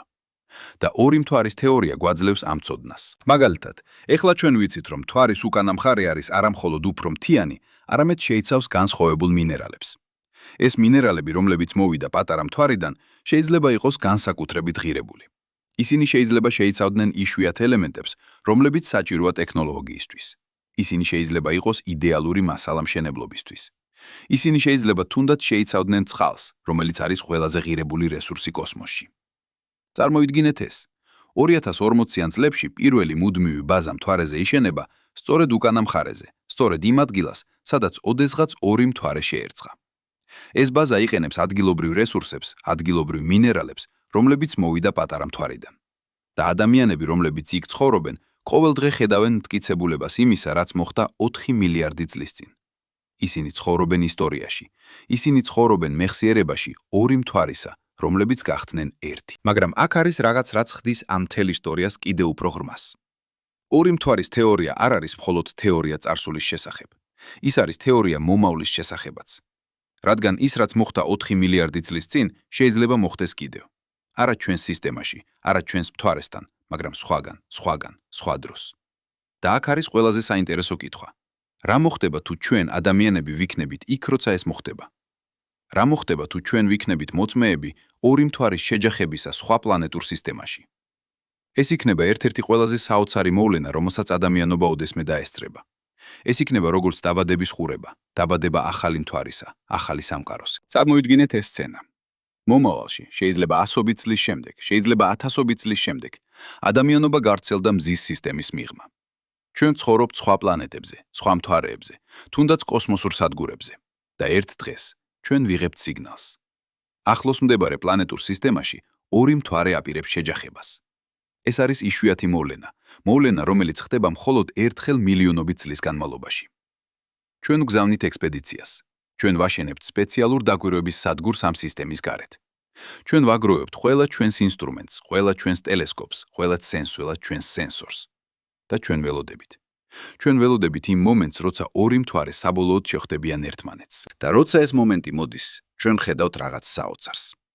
ჩვენ ხედავთ, როგორ ორი ცალკეული სხეული ნელ-ნელა ერწყმებიან ერთმანეთს. ჩვენ ხედავთ, როგორ მათი ზედაპირები ეხებიან ერთმანეთს, როგორ ისინი იწყებენ შერწყმას. ჩვენ ხედავთ, როგორ ქვები და მთები ერთი მთვარიდან გადადიან მეორეზე. ჩვენ ხედავთ, როგორ იქმნება ახალი ფორმა, ახალი სტრუქტურა, ახალი მთვარე. ეს იქნება მომენტი, რომელიც შეცვლის ჩვენს გაგებას სამყაროსი. ეს იქნება მომენტი, რომელიც გვიჩვენებს, რომ ის, რაც ჩვენ ვსწავლობთ წიგნებში, ის, რაც ჩვენ ხედავთ სიმულაციებში, ნამდვილად ხდება. ეს იქნება მომენტი, რომელიც დაგვაკავშირებს ჩვენს წარსულთან, ჩვენს ისტორიასთან, იმ მომენტთან, როცა ჩვენი საკუთარი მთვარე ჩამოყალიბდა. და ამ მომენტში ჩვენ გავიგებთ რაღაც ღრმას. ჩვენ გავიგებთ, რომ ჩვენ არ ვართ ცალკე. ჩვენ არ ვართ უნიკალური. ჩვენ ვართ ნაწილი რაღაც უფრო დიდისა, ნაწილი კოსმოსური ციკლისა, რომელიც მეორდება მილიარდობით პლანეტურ სისტემაში. ჩვენ ვართ ნაწილი ისტორიისა, რომელიც დაიწყო მილიარდობით წლინ წინ და გაგრძელდება მილიარდობით წლის განმავლობაში. მაგრამ აქ უნდა გავაკეთოთ პაუზა. აქ უნდა ვისაუბროთ იმაზე, რაზეც ალბათ უკვე ფიქრობთ. ვიცი რას ფიქრობთ. ეს ყველაფერი ჟღერს როგორც ფანტასტიკა. ეს ჟღერს როგორც ლამაზი ისტორია, მაგრამ სად არის რეალური მტკიცებულება? როგორ შეიძლება ჩვენ ნამდვილად ვიცოდეთ, რომ ეს ყველაფერი მოხდა? და ეს არის აბსოლუტურად ლეგიტიმური კითხვა. ეს არის კითხვა, რომელიც ყოველმა კარგმა მეცნიერმა უნდა დასვას. რადგან მეცნიერება არ არის რწმენა. მეცნიერება არის ეჭვი, კითხვა, მუდმივი შემოწმება. და როცა ვინმე გეუბნებათ, რომ რაღაც მოხდა 4 მილიარდი წლის წინ, თქვენ უფლება გაქვთ იკითხოთ, როგორ იცით? მოდით ვიყოთ სრულიად გულწრფელები. ორი მთვარის თეორია არ არის დამტკიცებული ფაქტი. ის არის თეორია, ჰიპოთეზა, მოდელი, რომელიც ხსნის მონაცემებს, რომლებიც ჩვენ გვაქვს. მაგრამ მონაცემები შეიძლება იყოს არასრული. მოდელი შეიძლება იყოს არასწორი. ჩვენ შეიძლება ვცდებოდეთ. და აქ არის რაღაც, რაც ხდის მეცნიერებას ნამდვილად ლამას. მეცნიერები ამას აღიარებენ. ერიკ ასპაუგი, ერთ-ერთი ავტორი ორიგინალური კვლევისა, თავად ამბობს: ჩვენ არ ვამბობთ, რომ ეს ზუსტად ასე მოხდა. ჩვენ ვამბობთ, რომ ეს არის ერთ-ერთი შესაძლო ახსნა. ახსნა, რომელიც შეესაბამება ყველა მონაცემს, რომელიც ჩვენ ახლა გვაქვს. ხედავთ განსხვავებას. ეს არის არა დოგმა, არამედ ჰიპოთეზა. ეს არის არა საბოლოო პასუხი, არამედ საუკეთესო პასუხი, რომელიც ჩვენ ახლა გვაქვს. და ეს ნიშნავს, რომ ხვალ, ან 10 წლის შემდეგ, ან 100 წლის შემდეგ, შეიძლება გამოჩნდეს ახალი მონაცემები, რომლებიც შეცვლიან ჩვენს გაგებას. შეიძლება გამოჩნდეს ახალი თეორია, რომელიც უკეთ ახსნის იმას, რასაც ჩვენ ხედავთ. და ეს არის სრულიად ნორმალური. ეს არის ის, თუ როგორ მუშაობს მეცნიერება. მეცნიერება არ არის სტატიკური ცოდნის კორპუსი. ის არის დინამიური პროცესი მუდმივი დახვეწისა, მუდმივი გაუმჯობესებისა, მუდმივი ახლოს მისვლისა ჭეშმარიტებასთან. მაგრამ აქ არის რაღაც მნიშვნელოვანი. თუნდაც თუ ორი მთვარის თეორია საბოლოოდ აღმოჩნდება არასწორი, თუნდაც თუ ჩვენ აღმოვაჩენთ, რომ რაღაცა სხვა მოხდა, ეს არ ნიშნავს, რომ ჩვენ დავკარგეთ დრო. რადგან ამ თეორიის შემუშავების პროცესში ჩვენ ისწავლეთ უზარმაზარი რაოდენობა ახალი ინფორმაციის მთვარის შესახებ. ჩვენ შევქმნით ახალი ინსტრუმენტები, ახალი მეთოდები, ახალი გზები კითხვების დასმისა. წარმოიდგინეთ მეცნიერება როგორც მთის ასვლა.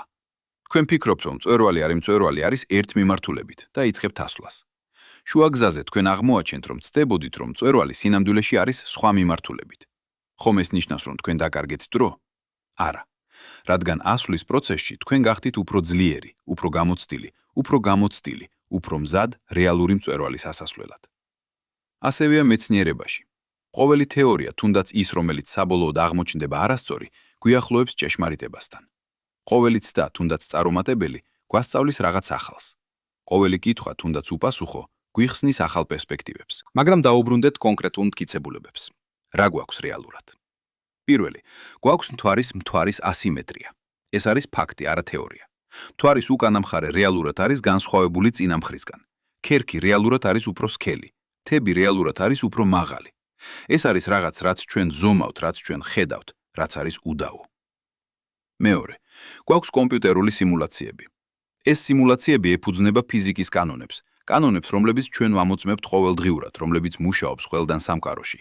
და ეს სიმულაციები აჩვენებს, რომ ორი მთვარის სცენარი არა მხოლოდ შესაძლებელია, არამედ ალბათურიც. მესამე, გვაქვს გეოლოგიური მტკიცებულებები. უჩვეულო ფორმაციები უკანა მხარეზე, განსხვავებული ქიმიური შემადგენლობა, მაგნიტური ანომალიები. Ყველა ეს დეტალი შეესაბამება ორი მთვარის თეორიას. მაგრამ აქ არის მთავარი. არც ერთი ამ მტკიცებულებისგან არ არის დამოუკიდებელი დამადასტურებელი. ყველა მათგანი არის არაპირდაპირი, ყველა მათგანი საჭიროებს ინტერპრეტაციას. და სხვადასხვა მეცნიერს შეიძლება ჰქონდეს სხვადასხვა ინტერპრეტაცია. მაგალითად არის მეცნიერები, რომლებიც თვლიან, რომ მთვარის ასიმეტრია შეიძლება აიხსნას სხვა გზით. შეიძლება ეს იყო ვულკანური აქტივობის შედეგი, რომელიც იყო უფრო ინტენსიური ერთ მხარეზე. შეიძლება ეს იყო მეტეორიტების დარტყმების შედეგი, რომლებიც უფრო ხშირად ხდებოდა ერთ მხარეზე. შეიძლება ეს იყო რაღაც სრულიად განსხვავებული, რაზეც ჩვენ ჯერ არ გვიფიქრია. და ეს არის სრულიად ლეგიტიმური პოზიცია. მეცნიერება არ არის კონსენსუსი. მეცნიერება არის დებატი, დისკუსია, მუდმივი გამოწვევა არსებული იდეებისა. და ორი მთვარის თეორია, როგორც ნებისმიერი თეორია, უნდა გაიაროს ეს გამოწვევა. მაგრამ აქ არის რაღაც, რაც ხდის ორი მთვარის თეორიას განსაკუთრებულს. ის არის ტესტირებადი. ეს არის არა მხოლოდ ლამაზი ისტორია, არამედ ჰიპოთეზა, რომელიც შეიძლება შემოწმდეს. და ეს შემოწმება უკვე მიმდინარეობს. 2026 წელს NASA გეგმავს ახალ მისიას მთვარეზე. ეს მისია, რომელსაც უწოდებენ Lunar Geological Orbiters, გაეგზავნება სპეციალურად იმისთვის, რომ შეისწავლოს მთვარის უკანა მხარე. ის გამოიყენებს ახალი თაობის ინსტრუმენტებს, რომლებსაც შეუძლიათ გაზომონ არა მხოლოდ ზედაპირის ტოპოგრაფია, არამედ ქერქის სტრუქტურა, მანტიის შემადგენლობა, თუნდაც ძველი მაგნიტური ველების კვალი. თუ ორი მთვარის თეორია სწორია, ეს მისია უნდა იპოვოს კონკრეტული ნიშნები. ის უნდა იპოვოს საზღვარი, ადგილი, სადაც ორი ცალკეული სხეულის მასალა შეხვდა ერთმანეთს. ის უნდა იპოვოს განსხვავებები იზოტოპურ შემადგენლობაში, განსხვავებები, რომლებიც მიუთითებს, რომ ეს მასალა მოვიდა ორი ცალკეული წყაროდან. და თუ ეს ნიშნები არ იქნება ნაპოვნი, თუ მონაცემები არ შეესაბამება თეორიას, მაშინ ჩვენ უნდა ვაღიაროთ, რომ ჩვენ ვცდებოდით. ჩვენ უნდა დაუბრუნდეთ ხატვის დაფას, დავითხოვთ თავიდან, მოვიფიქროთ ახალი ახსნები. მაგრამ აქ არის რაღაც, რაც ხდის ამ მთელ პროცესს ლამას. ეს არის ის, თუ როგორ მუშაობს მეცნიერება. ეს არის არა სისუსტე, არამედ ძალა. ეს არის არა პრობლემა, არამედ მეთოდი. მეცნიერება არის ერთადერთი ადამიანური საქმიანობა, რომელიც სისტემატურად ეძებს გზებს, რომ დაამტკიცოს საკუთარი თავის შეცდომა. წარმოიდგინეთ ეს. თქვენ ხართ მეცნიერი, რომელმაც დახარჯა 10 წლეულები თეორიის შემუშავებაზე. თქვენ გამოაქვეყნეთ სტატიები, წაიგითხეთ ლექციები, დაიცავით თქვენი იდეები. და შემდეგ მოდის ახალი მონაცემები, რომლებიც აჩვენებს, რომ თქვენ ცდებოდით. რას აკეთებთ? თუ თქვენ ხართ ნამდვილი მეცნიერი, თქვენ ამბობთ: მადლობა, ეხლა ჩვენ ვიცით უფრო მეტი. ეხლა ჩვენ შეგვიძლია მივიდეთ უფრო ახლოს ჭეშმარიტებასთან. ეს არის მეცნიერების სული. ეს არის ის, რაც განასხვავებს მეცნიერებას რელიგიისგან, იდეოლოგიისგან, დოგმისგან. მეცნიერება ება არ ეშინია შეცდომისა. მეცნიერება ეშინია სტაგნაციისა, ეშინია იმისა, რომ შეჩერდეს, რომ დაკმაყოფილდეს არსებული პასუხებით. მაგრამ დაუბრუნდეთ ორი მთვარის თეორიას. დაუბრუნდეთ იმას, რაც ჩვენ რეალურად ვიცით და რაც ჩვენ არ ვიცით. ჩვენ ვიცით, რომ მთვარე არის ასიმეტრიული. ჩვენ ვიცით, რომ ეს ასიმეტრია საჭიროებს ახსნას. ჩვენ ვიცით, რომ ორი მთვარის თეორია არის ერთ-ერთი შესაძლო ახსნა, ახსნა, რომელიც შეესაბამება მრავალ მონაცემს. მაგრამ ჩვენ არ ვიცით დარწმუნებით, რომ ეს არის სწორი ახსნა. ჩვენ არ ვიცით, არსებობს თუ არა სხვა ახსნები, რომლებიც შეიძლება იყოს თანაბრად კარგი, ან თუნდაც უკეთესი. ჩვენ არ ვიცით, რას გვიჩვენებს მომავალი კვლევა. და ეს არის სრულიად ნორმალური. ეს არის ის, თუ როგორ გამოიყურება მეცნიერება რეალურ დროში. მეცნიერება არ არის სახელმძღვანელო წიგნი, სადაც ყველა პასუხი უკვე ცნობილია. მეცნიერება არის ფრონტირი, საზღვარი ცნობილსა და უცნობს შორის. და ორი მთვარის თეორია არის ზუსტად ამ საზღვარზე. მაგრამ აქ არის რაღაც, რაც ხდის ამ გაურკვევლობას არა პრობლემად, არამედ შესაძლებლობად. რადგან სწორედ ეს გაურკვევლობა მოტივირებს ჩვენ გავაგრძელოთ კვლევა. სწორედ ეს გაურკვევლობა აიძულებს ჩვენ დავსვათ ახალი კითხვები, შევქმნათ ახალი ინსტრუმენტები, მივიდეთ უფრო ღრმად. წარმოიდგინეთ, რომ ჩვენ უკვე ვიცოდით ყველაფერი. წარმოიდგინეთ, რომ ყველა კითხვას ჰქონდა პასუხი. ყველა საიდუმლოება იყო ამოხსნილი. რა იქნებოდა მაშინ? რა მოტივაცია გვექნებოდა გაგრძელებისთვის? რა აზრი ჰქონდა მეცნიერებას? არა, გაურკვევლობა არ არის პრობლემა. გაურკვევლობა არის საწვავი, რომელიც ამოძრავებს მეცნიერებას წინ. და ორი მთვარის თეორია, ყველა თავისი გაურკვევლობით, ყველა თავისი უპასუხო კითხვებით, ვისი უპასუხო კითხვებით არის შესანიშნავი მაგალითი იმისა, თუ როგორ მუშაობს ეს პროცესი. მაგრამ ახლა მოდით გადავიდეთ რაღაც უფრო ფუნდამენტურზე. მოდით გადავიდეთ კითხვაზე, რომელიც ცდება ორი მთვარის თეორიას, კითხვაზე, რომელიც ეხება თავად მეცნიერების ბუნებას. რა შეგვიძლია ნამდვილად ვიცოდეთ წარსულის შესახებ? ეს არის ღრმა ფილოსოფიური კითხვა. როცა ჩვენ საუბრობთ იმაზე, რაც მოხდა 4 მილიარდი წლის წინ, ჩვენ საუბრობთ დროზე, რომელიც იმდენად შორსაა, რომ თითქმის წარმოუდგენელია. არავინ იყო იქ, რომ ეს დაენახა. არ არსებობს ფოტოები, არ არსებობს ვიდეო, არ არსებობს თვითმხილველები. ყველაფერი, რაც ჩვენ გვაქვს, არის არაპირდაპირი მტკიცებულებები, კვალი, რომელიც დარჩა ქვებში და მინერალებში. და აქ არის საოცარი. ამ კვალის საფუძველზე ჩვენ შეგვიძლია ავაშენოთ ისტორია. ჩვენ შეგვიძლია რეკონსტრუქცია გავუკეთოთ მოვლენებს, რომლებიც მოხდა მილიარდობით წლის წინ. ჩვენ შეგვიძლია გავიგოთ, როგორ ყალიბდებოდა პლანეტები, როგორ ეჯახებოდნენ ერთმანეთს, როგორ იქმნებოდა მთვარეები. მაგრამ აქ არის მთავარი. ეს რეკონსტრუქცია არასოდეს იქნება სრულყოფილი. ის ყოველთვის იქნება არასრული, ყოველთვის იქნება გაურბა-გაურკვეველი, ყოველთვის იქნება ღია ინტერპრეტაციისთვის. და ეს არის არა სისუსტე, არამედ ფუნდამენტური შეზღუდვა, შეზღუდვა, რომელიც გამომდინარეობს თავად დროის ბუნებიდან. წარმოიდგინეთ ეს როგორც არქეოლოგია.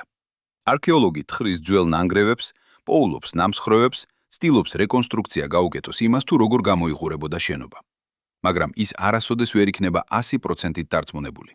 ის არასოდეს ვერ იქნება იქ, რომ დაინახოს, როგორ აშენდა შენობა, როგორ გამოიყენებოდა ის, როგორ განადგურდა. ასევეა კოსმოსურ არქეოლოგიაში.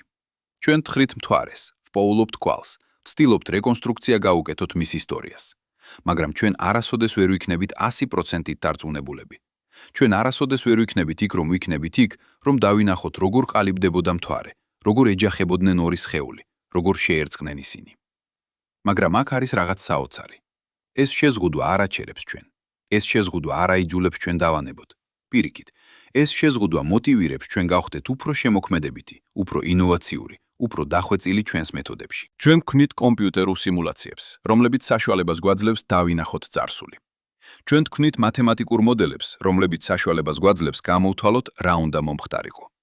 ჩვენ ვქმნით ახალ ინსტრუმენტებს, რომლებიც საშუალებას გვაძლევს გავზომოთ კვალი უფრო ზუსტად.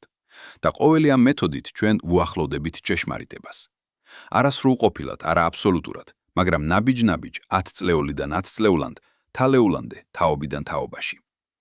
და აქ არის რაღაც, რაც ხდის ამ მთელ პროცესს ნამდვილად ღრმას. ღრმას.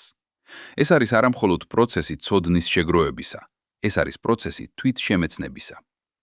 როცა ჩვენ ვსწავლობთ, როგორ ჩამოყალიბდა მთვარე, ჩვენ ასევე ვსწავლობთ, როგორ ჩამოყალიბდა დედამიწა. როცა ჩვენ ვსწავლობთ, როგორ ურთიერთქმედებენ კოსმოსური სხეულები, ჩვენ ასევე ვსწავლობთ, როგორ ურთიერთქმედებს ყველაფერი სამყაროში. და საბოლოოდ, როცა ჩვენ ვსწავლობთ სამყაროს, ჩვენ ვსწავლობთ საკუთარ თავს. რადგან ჩვენ ვართ ნაწილი ამ სამყაროსი. ჩვენ ვართ დამზადებულები იმავე ატომებისგან, რომლებიც შეადგენენ მთვარეს. ჩვენ ვართ შედეგი იმავე პროცესებისა, რომლებმაც შექმნეს პლანეტები და ვარსკვლავები. როცა ჩვენ ვუყურებთ მთვარეს, ჩვენ ვუყურებთ ჩვენს წარსულს. როცა ჩვენ ვსწავლობთ, როგორ ორი მთვარე შეერწყა, ჩვენ ვსწავლობთ, როგორ ცალკეული ნაწილები შეიძლება გახდნენ რაღაც ახალი და უნიკალური. როცა ჩვენ ვფიქრობთ კოსმოსურ ციკლებზე, ჩვენ ვფიქრობთ ჩვენს საკუთარ ადგილზე ამ უსასრულო სივრცეში. და აქ ჩვენ მივდივართ რაღაც ნამდვილად ფუნდამენტურთან. აქ ჩვენ მივდივართ კითხვასთან, რომელიც ცდება მეცნიერებას, კითხვასთან, რომელიც ეხება თავად არსებობის აზრს. რატომ არის ეს ყველაფერი? რატომ არსებობს სამყარო? რატომ არსებობენ პლანეტები? არსებობენ პლანეტები და მთვარეები. რატომ არსებობს ცხოვრება? რატომ არსებობს ჩვენ, არსებები, რომლებსაც შეუძლიათ დასვან ეს კითხვები? ეს არის კითხვები, რომლებზეც მეცნიერება ვერ პასუხობს. ეს არის კითხვები, რომლებიც ცდება მეცნიერების ფარგლებს, რომლებიც შედიან ფილოსოფიის, თეოლოგიის, ხელოვნების სფეროში. მაგრამ ეს არის კითხვები, რომლებიც ბუნებრივად წარმოიშობა, როცა ჩვენ ვსწავლობთ სამყაროს. და აქ არის რაღაც საოცარი. მეცნიერება, თუნდაც ის ვერ პასუხობს ამ კითხვებზე, გვეხმარება უკეთ დავსვათ ისინი. მეცნიერება გვიჩვენებს, რამდენად რთული და საოცარია სამყარო. მეცნიერება გვიჩვენებს, რამდენად დაკავშირებულია ყველაფერი. მეცნიერება გვიჩვენებს, რამდენად პატარა და ამავე დროს, რამდენად მნიშვნელოვანი ვართ ჩვენ. წარმოიდგინეთ ეს. ჩვენ დგავართ პლანეტაზე, რომელიც ბრუნავს ვარსკვლავის გარშემო, რომელიც ბრუნავს გალაქტიკის გარშემო, რომელიც მოძრაობს სამყაროში. ჩვენ ვართ დამზადებულები ატომებისგან, რომლებიც შეიქმნა ვარსკვლავების შიგნით მილიარდობით წლის წინ. ჩვენ ვართ შედეგი პროცესებისა, რომლებიც დაიწყო დიდი აფეთქებით 14 მილიარდი წლის. ამ პერსპექტივიდან ჩვენ ვართ უსასრულოდ პატარა. ჩვენ ვართ მტვრის მარცვალი კოსმოსურ უდაბნოში. მაგრამ ამავე დროს ჩვენ ვართ რაღაც უნიკალური. ჩვენ ვართ ნაწილი სამყაროსი, რომელმაც შეიძინა უნარი იფიქროს საკუთარ თავზე. ჩვენ ვართ გზა, რომლითაც სამყარო იცნობს საკუთარ თავს. და ეს არის შეიძლება ყველაზე ღრმა შედეგი ორი მთვარის თეორიისა. ეს არის არა მხოლოდ თეორია იმის შესახებ თუ როგორ ჩამოყალიბდა მთვარე, ეს არის თეორია იმის შესახებ თუ როგორ ვითარდება სამყარო, როგორ იცვლება ის, როგორ ქმნის ის მუდმივად რაღაც ახალს. ორი მთვარე, რომლებიც შეერწყნენ ერთად, არის მეტაფორა. ეს არის მეტაფორა იმისა თუ როგორ ცალკეული ნაწილები შეიძლება გახდნენ რაღაც უფრო დიდი. ეს არის მეტაფორა იმისა თუ როგორ განსხვავებები შეიძლება გახდნენ ძალა, არა სისუსტე. ეს არის მეტაფორა იმისა თუ როგორ შეხვედრა და შერწყმა შეიძლება შექმნას რაღაც ახალი და უნიკალური. და ეს მეტაფორა გასცდება ასტრონომიას. ეს მეტაფორა ეხება ცხოვრებას, ურთიერთობებს, საზოგადოებას. ჩვენ ყველა ვართ როგორც ეს ორი მთვარე. ჩვენ ყველა ვართ ცალკეული ინდივიდები, მაგრამ ჩვენ ასევე ვართ ნაწილი რაღაც უფრო დიდისა. ჩვენ ხვდებით ერთმანეთს, ურთიერთქმედებთ, ვერცხმებით. და ამ შერწყმის შედეგად ჩვენ გვქმნით რაღაც ახალს, რაღაც რაც არის მეტი ვიდრე მხოლოდ ჩვენი ნაწილების ჯამი. ეს არის შეიძლება ყველაზე მნიშვნელოვანი გაკვეთილი, რომელსაც ჩვენ შეგვიძლია ავიღოთ ორი მთვარის ისტორიიდან. ეს არის გაკვეთილი იმის შესახებ, რომ განსხვავებები არ არის დაბრკოლება. ისინი არის შესაძლებლობა. ისინი არის გზა რაღაც ახლის შესაქმნელად. როცა ორი მთვარე შეერწყა, ისინი არ დაკარგეს თავიანთი იდენტობა. პირიქით, ისინი შექმნეს რაღაც ახალი, რაღაც რაც შეინარჩუნებს ორივე მათგანის მეხსიერებას. მთვარის უკანა მხარე, ეს უჩვეულო მთიანი რეგიონი არის ძეგლი პატარა მთვარისა. ის არის მეხსიერება იმისა, რაც ოდესღაც იყო ცალკე, მაგრამ ახლა არის ნაწილი რაღაც უფრო დიდისა. და ეს არის ლამაზი მეტაფორა იმისა, თუ როგორ ჩვენ ადამიანები შეგვიძლია ვიცხოვროთ ერთად. ჩვენ არ უნდა დავკარგოთ ჩვენი ინდივიდუალურობა, რომ ვიყოთ ნაწილი რაღაც უფრო დიდისა. ჩვენ შეგვიძლია შევინარჩუნოთ ჩვენი უნიკალურობა და ამავე დროს ვიყოთ ნაწილი საერთო მთლიანობისა. ეს არის გაკვეთილი, რომელიც მოდის კოსმოსიდან, მაგრამ რომელიც ეხება დედამიწას. ეს არის გაკვეთილი, რომელიც მოდის წარსულიდან, მაგრამ რომელიც ეხება მომავალს. ეს არის გაკვეთილი, რომელიც მოდის მეცნიერებიდან, მაგრამ რომელიც ეხება ცხოვრებას. და როცა ჩვენ ვუყურებთ მთვარეს, როცა ჩვენ ხედავთ მის ვერცხლისფერ სინათლეს ღამის ცაზე, ჩვენ შეგვიძლია გავიხსენოთ ეს ისტორია. ჩვენ შეგვიძლია გავიხსენოთ, რომ ეს ლამაზი ობიექტი არის შედეგი შეხვედრისა, შერწყმისა, ტრანსფორმაციისა. ჩვენ შეგვიძლია გავიხსენოთ, რომ ის, რაც არის ეხლა არის ერთი, რომ ის, რაც ახლა არის ერთი, ოდესღაც იყო ორი. და ეს მეხსიერება შეიძლება შთააგონოს ჩვენ. შეიძლება შთააგონოს ჩვენ ვიყოთ უფრო ღია განსხვავებებისადმი, უფრო მზად შეხვედრისთვის, უფრო მზად ტრანსფორმაციისთვის. შეიძლება შთააგონოს ჩვენ დავინახოთ, რომ ის, რაც ჩანს როგორც ცალკე, სინამდვილეში შეიძლება იყოს ნაწილი რაღაც უფრო დიდისა. ეს არის საბოლოოდ ყველაზე ღრმა შეტყობინება ორი მთვარის ისტორიისა. ეს არის შეტყობინება იმის შესახებ, რომ ჩვენ ყველა ვართ დაკავშირებული. ჩვენ ყველა ვართ ნაწილი ერთი დიდი ისტორიისა. ისტორია, რომელიც დაიწყო დიდი აფეთქებით და გაგრძელდება მილიარდობით წლის განმავლობაში. და ამ ისტორიაში ყოველი ჩვენგანი თამაშობს როლს. ყოველი ჩვენგანი არის ნაწილი კოსმოსური ქორეოგრაფიისა, ცეკვა, რომელიც მოიცავს ყველაფერს, რაც არსებობს. და როცა ჩვენ ვსწავლობთ ამ ცეკვას, როცა ჩვენ ვიგებთ მის წესებს და ნიმუშებს, ჩვენ უკეთ ვიგებთ ჩვენს საკუთარ ადგილს მასში. ეს არის მოგზაურობა, რომელიც დაიწყო მარტივი კითხვით. რატომ არის მთვარის ერთი მხარე განსხვავებული მეორე მხრისგან? და ეს მოგზაურობა მიგვიყვანა ბევრად უფრო შორს, ვიდრე ჩვენ შეგვეძლო წარმოგვედგინა. ის მიგვიყვანა კითხვებთან იმის შესახებ, თუ როგორ ყალიბდებიან პლანეტები, როგორ ვითარდება ცხოვრება, როგორ ვიცნობთ ჩვენ საკუთარ თავს. და ეს მოგზაურობა არ არის დასრულებული. ის გრძელდება, ყოველი ახალი აღმოჩენით, ყოველი ახალი კითხვით, ყოველი ახალი თაობით მეცნიერებისა. და სადღაც ამ მოგზაურობაზე ჩვენ შეიძლება ვიპოვოთ პასუხები, ან შეიძლება ვიპოვოთ ახალი კითხვები, ან შეიძლება ვიპოვოთ რაღაც სრულიად მოულოდნელი.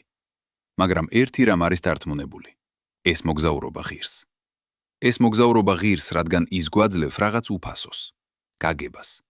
გაგებას იმისა, თუ სად ვართ ჩვენ, როგორ მოვედით აქ და შეიძლება სად მივდივართ. და როცა ჩვენ უყურებთ მთვარეს, ამ ძველ თანანგზარს, რომელიც ახლდა დედამიწას მილიარდობით წლის განმავლობაში, ჩვენ შეგვიძლია ვიგრძნოთ კავშირი. კავშირი არა მხოლოდ ჩვენს წარსულთან, არამედ ჩვენს მომავალთან. კავშირი არა მხოლოდ ჩვენს პლანეტასთან, არამედ მთელ სამყაროსთან. რადგან ჩვენ ყველა ვართ ნაწილი ერთი დიდი ისტორიისა. ისტორია, რომელიც დაიწყო ვარსკვლავებში და გაგრძელდება მათში. ისტორია, რომელიც მოიცავს ყველაფერს, რაც ოდესმე იყო, არის ახლა და ოდესმე იქნება. და ეს ისტორია, ეს უსასრულო კოსმოსური ეპოსი, არის ის, რაც ხდის ჩვენ ადამიანებს. არა ჩვენი ტექნოლოგია, არა ჩვენი ცივილიზაცია, არამედ ჩვენი უნარი ვიკითხოთ, ვისწავლოთ, გავიგოთ. ჩვენი უნარი ვუყუროთ ცას და ვიფიქროთ, რა არის იქ, როგორ მუშაობს ეს, რა არის ჩვენი ადგილი ამ ყველაფერში. ეს არის ის, რაც ხდის ჩვენ განსაკუთრებულს და ეს არის ის, რაც უზრუნველყოფს, რომ ჩვენი მოგზაურობა, ჩვენი ძიება, ჩვენი სწრაფვა გაგებისკენ არასოდეს დასრულდება. მაგრამ ახლა ამ მოგზაურობის ბოლოს მოდით დაუბრუნდეთ იმას, რაც ნამდვილად მნიშვნელოვანია. მოდით დაუბრუნდეთ არა მხოლოდ მეცნიერებას, არამედ იმას, რაც ცდება მეცნიერებას. მოდით ვისაუბროთ იმაზე, რაც ჩვენ ნამდვილად არ ვიცით. რადგან აქ არის ჭეშმარიტება, რომელიც ყოველმა პატიოსანმა მეცნიერმა უნდა აღიაროს. ჩვენ ვიცით ძალიან ცოტა. ჩვენ ვიცით, რომ მთვარე არსებობს. ჩვენ ვიცით, რომ ის ბრუნავს დედამიწის გარშემო. ჩვენ ვიცით, რომ მას აქვს უჩვეულო ასიმეტრია. მაგრამ როცა საქმე ეხება იმას, თუ როგორ ჩამოყალიბდა ეს ასიმეტრია, როცა საქმე ეხება იმას, თუ რა მოხდა 4 მილიარდი წლის წინ, ჩვენ შედივართ გაურკვევლობის ტერიტორიაზე. ორი მთვარის თეორია არის ლამაზი ახსნა. ის არის ელეგანტური, ლოგიკური, შეესაბამება მრავალ მონაცემს, მაგრამ ის არის მხოლოდ ერთი შესაძლო ახსნა. შეიძლება არსებობს სხვა ახსნები, რომლებზეც ჩვენ ჯერ არ ვიფიქრია. შეიძლება რეალობა იყოს ბევრად უფრო რთული, ვიდრე ჩვენი მოდელები. და ეს არის არა სისუსტე, არამედ ძალა. ეს არის ის, რაც განასხვავებს ნამდვილ მეცნიერებას ფსევდომეცნიერებისგან. ნამდვილი მეცნიერება ამბობს, ეს არის ის, რაც ჩვენ ვფიქრობთ, რომ ვიცით, მაგრამ ჩვენ შეიძლება ვცდებოდეთ. ფსევდომეცნიერება ამბობს, ეს არის ჭეშმარიტება და თუ თქვენ არ გჯერათ, თქვენ ცდებით. მაგრამ მოდით წავიდეთ უფრო ღრმად. მოდით ვისაუბროთ იმაზე, რაც ჩვენ ნამდვილად არ ვიცით, არა მხოლოდ მთვარის შესახებ, არამედ სამყაროს შესახებ ზოგადად. ჩვენ არ ვიცით რა არის ბნელი მატერია. ჩვენ ვიცით, რომ ის არსებობს, რადგან ჩვენ ხედავთ მის გრავიტაციულ ზემოქმედებას. ჩვენ ვიცით, რომ ის შეადგენს სამყაროს მასის დაახლოებით 27%-ს, მაგრამ ჩვენ არ ვიცით რა არის ის. ჩვენ არ ვიცით, რისგან არის დამზადებული. ჩვენ არ ვიცით, როგორ ურთიერთქმედებს ის ჩვეულებრივ მატერიასთან. ჩვენ არ ვიცით რა არის ბნელი ენერგია. ჩვენ ვიცით, რომ ის არსებობს, რადგან ჩვენ ხედავთ, რომ სამყაროს გაფართოება აჩქარებს. ჩვენ ვიცით, რომ ის შეადგენს სამყაროს ენერგიის დაახლოებით 74%-ს. მაგრამ ჩვენ არ ვიცით რა არის ის. ჩვენ არ ვიცით საიდან მოდის ის. ჩვენ არ ვიცით რატომ აჩქარებს ის სამყაროს გაფართოებას. წარმოიდგინეთ ეს. ჩვენ ვიცით რა არის სამყაროს მხოლოდ 5%. დანარჩენი 95% არის საიდუმლო. ეს არის როგორც იმის თქმა, რომ თქვენ იცით თქვენი სახლის ერთი ოთახი, მაგრამ არ იცით რა არის დანარჩენ 29 ოთახში. მაგრამ ეს არის მხოლოდ დასაწყისი. ჩვენ არ ვიცით რა არის დრო. ჩვენ ვიცით, რომ ის არსებობს, რადგან ჩვენ გვგზნობთ მას. ჩვენ ვიცით, რის მიცით, რომ ის მიედინება ერთი მიმართულებით, წარსულიდან მომავლისკენ, მაგრამ ჩვენ არ ვიცით რატომ. ჩვენ არ ვიცით რა არის დროის ბუნება. ჩვენ არ ვიცით, არის თუ არა დრო ფუნდამენტური თვისება სამყაროსი, თუ ის არის რაღაც, რაც წარმოიქმნება უფრო ფუნდამენტური რამისგან. ჩვენ არ ვიცით რა არის სივრცე. ჩვენ ვიცით, რომ ის არსებობს, რადგან ჩვენ ცხოვრობთ მასში. ჩვენ ვიცით, რომ ის აქვს 3 განზომილება, მაგრამ ჩვენ არ ვიცით, რატომ სწორედ 3. ჩვენ არ ვიცით, არის თუ არა სხვა განზომილებები, რომლებსაც ჩვენ ვერ ვხედავთ. ჩვენ არ ვიცით, რა არის სივრცის ბუნება. არის თუ არა ის რაღაც რეალური, თუ ის არის მხოლოდ ჩვენი აღქმის გზა. და შემდეგ არის ყველაზე დიდი საიდუმლო. ჩვენ არ ვიცით, რა არის შეგნება. ჩვენ ვიცით, რომ ჩვენ ვართ შეგნებულები. ჩვენ ვიცით, რომ ჩვენ ვფიქრობთ, ვგრძნობთ, ვაღიქვამთ, მაგრამ ჩვენ არ ვიცით როგორ. ჩვენ არ ვიცით, როგორ ნეირონების ელექტრული აქტივობა ტვინში ხდება სუბიექტური გამოცდილება. ჩვენ არ ვიცით, როგორ მატერია ხდება გონება. ეს არის ის, რასაც ფილოსოფოსები უწოდებენ რთულ პრობლემას შეგნების შესახებ. და ეს არის პრობლემა, რომელიც შეიძლება არის ყველაზე ფუნდამენტური პრობლემა, რომელიც კაცობრიობას აქვს. რადგან ყველაფერი, რაც ჩვენ ვიცით, ყველაფერი, რაც ჩვენ გგზნობთ, ყველაფერი, რაც ჩვენ ვართ, გადის ჩვენი შეგნების მეშვეობით. წარმოიდგინეთ ეს. თქვენ ახლა კითხულობთ ან უსმენთ ამ სიტყვებს. ეს სიტყვები ხდება ელექტრული სიგნალები თქვენს ტვინში. ეს სიგნალები ხდება აზრები, იდეები, გრძნობები. მაგრამ როგორ? როგორ ფიზიკური პროცესი ხდება სუბიექტური გამოცდილება? ეს არის საიდუმლო, რომელიც ჯერ კიდევ არ არის ამოხსნილი. და აქ არის რაღაც საინტერესო. ეს საიდუმლო უკავშირდება ორი მთვარის ისტორიას უფრო ღრმად, ვიდრე შეიძლება ჩანდეს. რადგან როცა ჩვენ საუბრობთ იმაზე, თუ როგორ ორი ცალკეული სხეული შეერწყა და შექმნა რაღაც ახალი, ჩვენ საუბრობთ ფუნდამენტურ პროცესზე, პროცესზე, რომელიც ხდება ყველა დონეზე სამყაროში. ატომები ერწყმებიან, რომ შექმნან მოლეკულები, მოლეკულები. მოლეკულები ერწყმებიან, რომ შექმნან უჯრედები. უჯრედები ერწყმებიან, რომ შექმნან ორგანიზმები. ორგანიზმები ურთიერთქმედებენ, რომ შექმნან ეკოსისტემები. ეკოსისტემები ურთიერთქმედებენ, რომ შექმნან ბიოსფერო. და ყველა ამ დონეზე რაღაც ახალი წარმოიქმნება, რაღაც რაც არ არსებობდა ცალკეულ ნაწილებში. ეს არის ის, რასაც მეცნიერები უწოდებენ ემერჯენტულობას. იდეა იმისა, რომ მთლიანობა შეიძლება იყოს მეტი, ვიდრე მისი ნაწილების ჯამი. და შეგნება შეიძლება არის საბოლოო მაგალითი ემერჯენტულობისა. ის არის რაღაც, რაც წარმოიქმნება მილიარდობით ნეირონის ურთიერთქმედებიდან, მაგრამ რაც არ შეიძლება შემცირდეს მხოლოდ ამ ნეირონების აქტივობამდე. და აქ ჩვენ ხვდებით რაღაც ნამდვილად ღრმას. აქ ჩვენ ხვდებით იდეას, რომელიც აკავშირებს ყველაფერს. იდეას იმისა, რომ სამყარო არ არის მხოლოდ ნაწილების კოლექცია. ის კოლექცია, ის არის იერარქია დონეებისა, სადაც ყოველ დონეზე რაღაც ახალი წარმოიქმნება. ორი მთვარე, რომლებიც შეერწყნენ, არის ერთი დონე ამ იერარქიაში. ატომები, რომლებიც შეადგენენ ამ მთვარეებს, არის სხვა დონე. ნეირონები, რომლებიც ახლა ფიქრობენ ამ მთვარეებზე, არის კიდევ ერთი დონე. და ყოველ ამ დონეზე ხდება რაღაც საოცარი. ცალკეული ნაწილები ერთად მოდიან, რომ შექმნან რაღაც ახალი. მაგრამ აქ არის კითხვა, რომელიც ნამდვილად აღაგზნებს წარმოსახვას. სად მთავრდება ეს იერარქია? არის თუ არა საბოლოო დონე, რომელზეც აღარ არის რაღაც უფრო მაღალი? ან ის გრძელდება უსასრულოდ? ყოველი დონე არის ნაწილი რაღაც უფრო დიდისა. ზოგიერთი ფილოსოფოსი და მეცნიერი თვლის, რომ მთელი სამყარო შეიძლება იყოს ერთი დიდი ემერჯენტული სისტემა. რომ ყველაფერი, რაც არსებობს, ყველა პლანეტა, ყველა ვარსკვლავი, ყველა გალაქტიკა, არის ნაწილი ერთი უზარმაზარი დაკავშირებული მთლიანობისა. და რომ ეს მთლიანობა შეიძლება აქვს თვისებები, რომლებსაც ჩვენ ვერ ვხედავთ, რადგან ჩვენ ვართ ძალიან პატარა, ძალიან ადგილობრივი, ძალიან შეზღუდული ჩვენს პერსპექტივაში. ეს არის იდეა, რომელიც ჟღერს როგორც ფანტასტიკა, მაგრამ ეს არის იდეა, რომელიც გამომდინარეობს პირდაპირ იმიდან, რასაც ჩვენ ხედავთ ყველა სხვა დონეზე.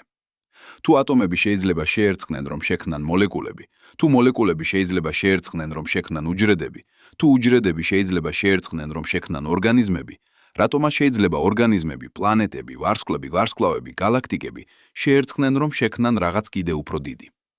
და აქ ჩვენ შედივართ ტერიტორიაზე, სადაც მეცნიერება ხდება ფილოსოფიას, სადაც ფაქტები ხდებიან სპეკულაციას, სადაც ცოდნა ხდება საიდუმლოებას. ეს არის ტერიტორია, სადაც ჩვენ უნდა ვიყოთ ფრთხილად, მაგრამ სადაც ჩვენ ასევე უნდა ვიყოთ ღია. რადგან აქ არის ჭეშმარიტება. ყველაზე დიდი აღმოჩენები ხშირად მოდის არა იქიდან, სადაც ჩვენ ველით მათ, არამედ იქიდან, სადაც ჩვენ გვეშინია ძიების. ისინი მოდის საზღვრებიდან, ადგილებიდან, სადაც ჩვენი ცოდნა მთავრდება და ჩვენი წარმოსახვა იწყება. მაგრამ მოდით დაუბრუნდეთ რაღაც უფრო კონკრეტულს. მოდით დაუბრუნდეთ დედამიწას, ჩვენს პლანეტას, ჩვენს სახლს. რადგან საბოლოოდ ყველა ეს დიდი კითხვები, ყველა ეს კოსმოსური საიდუმლოებები უბრუნდებიან ერთ მარტივ ფაქტს. ჩვენ ცხოვრობთ აქ, ახლა, ამ მომენტში. ჩვენ დგავართ პლანეტაზე, რომელსაც ერთი მთვარე აქვს. ეს მთვარე, რომელიც შეიძლება ოდესღაც იყო ორი, ახლა არის ერთი. ის ბრუნავს ჩვენს გარშემო, ქმნის დიდებს, ანათებს ღამის წას. ის არის ჩვენი მუდმივი თანამგზავრი, ჩვენი კოსმოსური მეგობარი, რომელიც ახლდა ჩვენს პლანეტას მილიარდობით წლის განმავლობაში. და ყოველ ღამე, როცა ჩვენ ვუყურებთ მთვარეს, ჩვენ ვუყურებთ ისტორიას. ჩვენ ვუყურებთ მოწმეს იმისა, რაც მოხდა 4 მილიარდი წლის წინ. ჩვენ ვუყურებთ შედეგს კოსმოსური კატასტროფისა, რომელმაც შექმნა ჩვენი სამყარო. მაგრამ ჩვენ ასევე ვუყურებთ რაღაც მეც. ჩვენ ვუყურებთ სიმბოლოს, მეტაფორას, შეხსენებას იმისა, რომ ყველაფერი იცვლება, ყველაფერი ვითარდება, ყველაფერი ტრანსფორმირდება. ჩვენ ვუყურებთ შეხსენებას იმისა, რომ ის, რაც ახლა არის ერთი, ოდესღაც იყო ორი. და რომ ის, რაც ახლა არის ცალკე, შეიძლება ერთ დღეს გახდეს ერთი. და ეს შეხსენება არის მნიშვნელოვანი, რადგან ჩვენ ადამიანები ვცხოვრობთ დროში, როცა ჩვენ ხშირად ვგრძნობთ თავს გაყოფილად. ჩვენ ყოფთ თავს ხავს ქვეყნებად, კულტურებად, რელიგიებად, იდეოლოგიებად. ჩვენ გვქნით საზღვრებს, კედლებს, ბარიერებს. ჩვენ ვივიწყებთ, რომ ჩვენ ყველა ვართ ნაწილი ერთი პლანეტისა, ერთი სახეობისა, ერთი ისტორიისა. მაგრამ მთვარე გვახსენებს. ის გვახსენებს, რომ განსხვავებები შეიძლება შეერწყნენ. ის გვახსენებს, რომ ცალკეული ნაწილები შეიძლება გახდნენ რაღაც უფრო დიდი.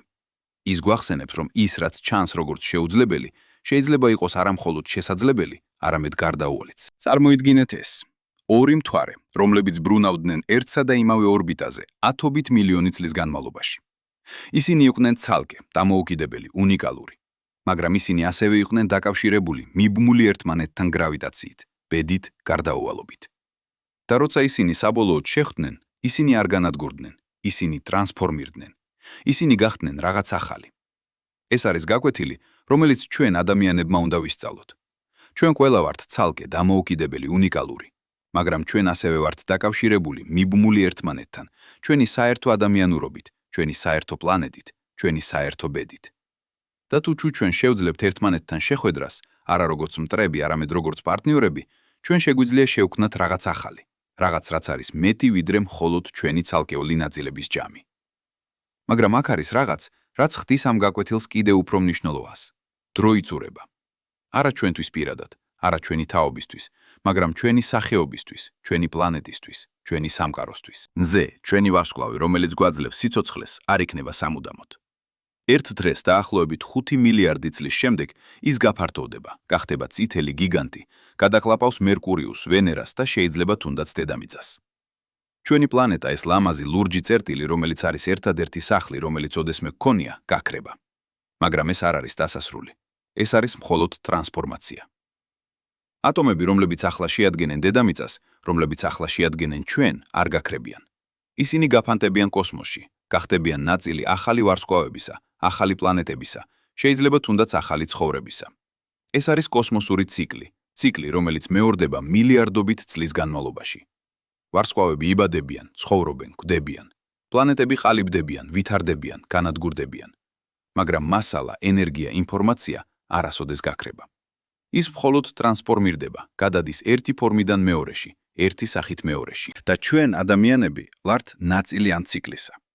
ჩვენ ვართ დამზადებულები ატომებისგან, რომლებიც ოდესღაც იყვნენ ვარსკვლავების შიგნით. ჩვენ ვართ შედეგი პროცესებისა, რომლებიც დაიწყო დიდი აფეთქებით 14 მილიარდი წლის წინ. და ერთ დღეს ჩვენი ატომები გახდებიან ნაწილი რაღაც ახლისა, რაღაც, რაზეც ჩვენ ახლა ვერ წარმოვიდგენთ. ეს არის პერსპექტივა, რომელიც ამავდროულად არის დამამცირებელი და შთამაგონებელი. დამამცირებელი, რადგან ის გვიჩვენებს, რამდენად პატარა და დროებითი ვართ ჩვენ.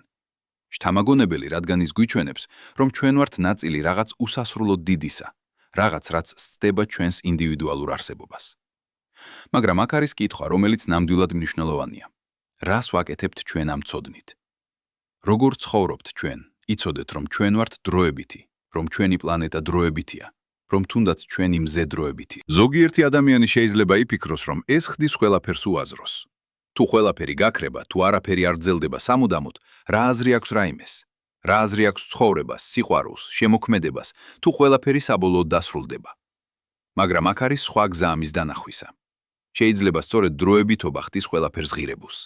შეიძლება სწორედ იმის ცოდნა, რომ ეს არ გაგრძელდება სამუდამოდ, ხდის ყოველ მომენტს ფასეულს. შეიძლება სწორედ იმის გაგება, რომ ჩვენ ვართ მოკლე ციმციმი უსასრულო კოსმოსურ ღამეში, ხდის ამ ციმციმს ლამას. წარმოიდგინეთ ეს, თქვენ ახლა ცოცხალი ხართ, თქვენ ახლა აქ ხართ, ამ პლანეტაზე, ამ მომენტში. თქვენ ხართ ნაწილი ისტორიისა, რომელიც დაიწყო მილიარდობით წლის წინ და გაგრძელდება მილიარდობით წლის განმავლობაში. თქვენ ხართ კავშირი წარსულსა და მომავალს შორის. თქვენ ხართ გზა, რომლითაც სამყარო იცნობს საკუთარ თავს. ეს არის არაპატარა რამ. ეს არის რაღაც საოცარი. და ფაქტი, რომ ეს არ გაგრძელდება სამუდამოდ, არ ხდის მას ნაკლებად საოცარს. პირიქით, ის ხდის მას უფრო ფასეულს, უფრო ღირებულს, უფრო მნიშვნელოვანს. მაგრამ აქ არის რაღაც, რაც ხდის ამ მთელ პერსპექტივას კიდევ უფრო ღრმას. ჩვენ არ ვიცით, რა მოხდება საბოლოოდ.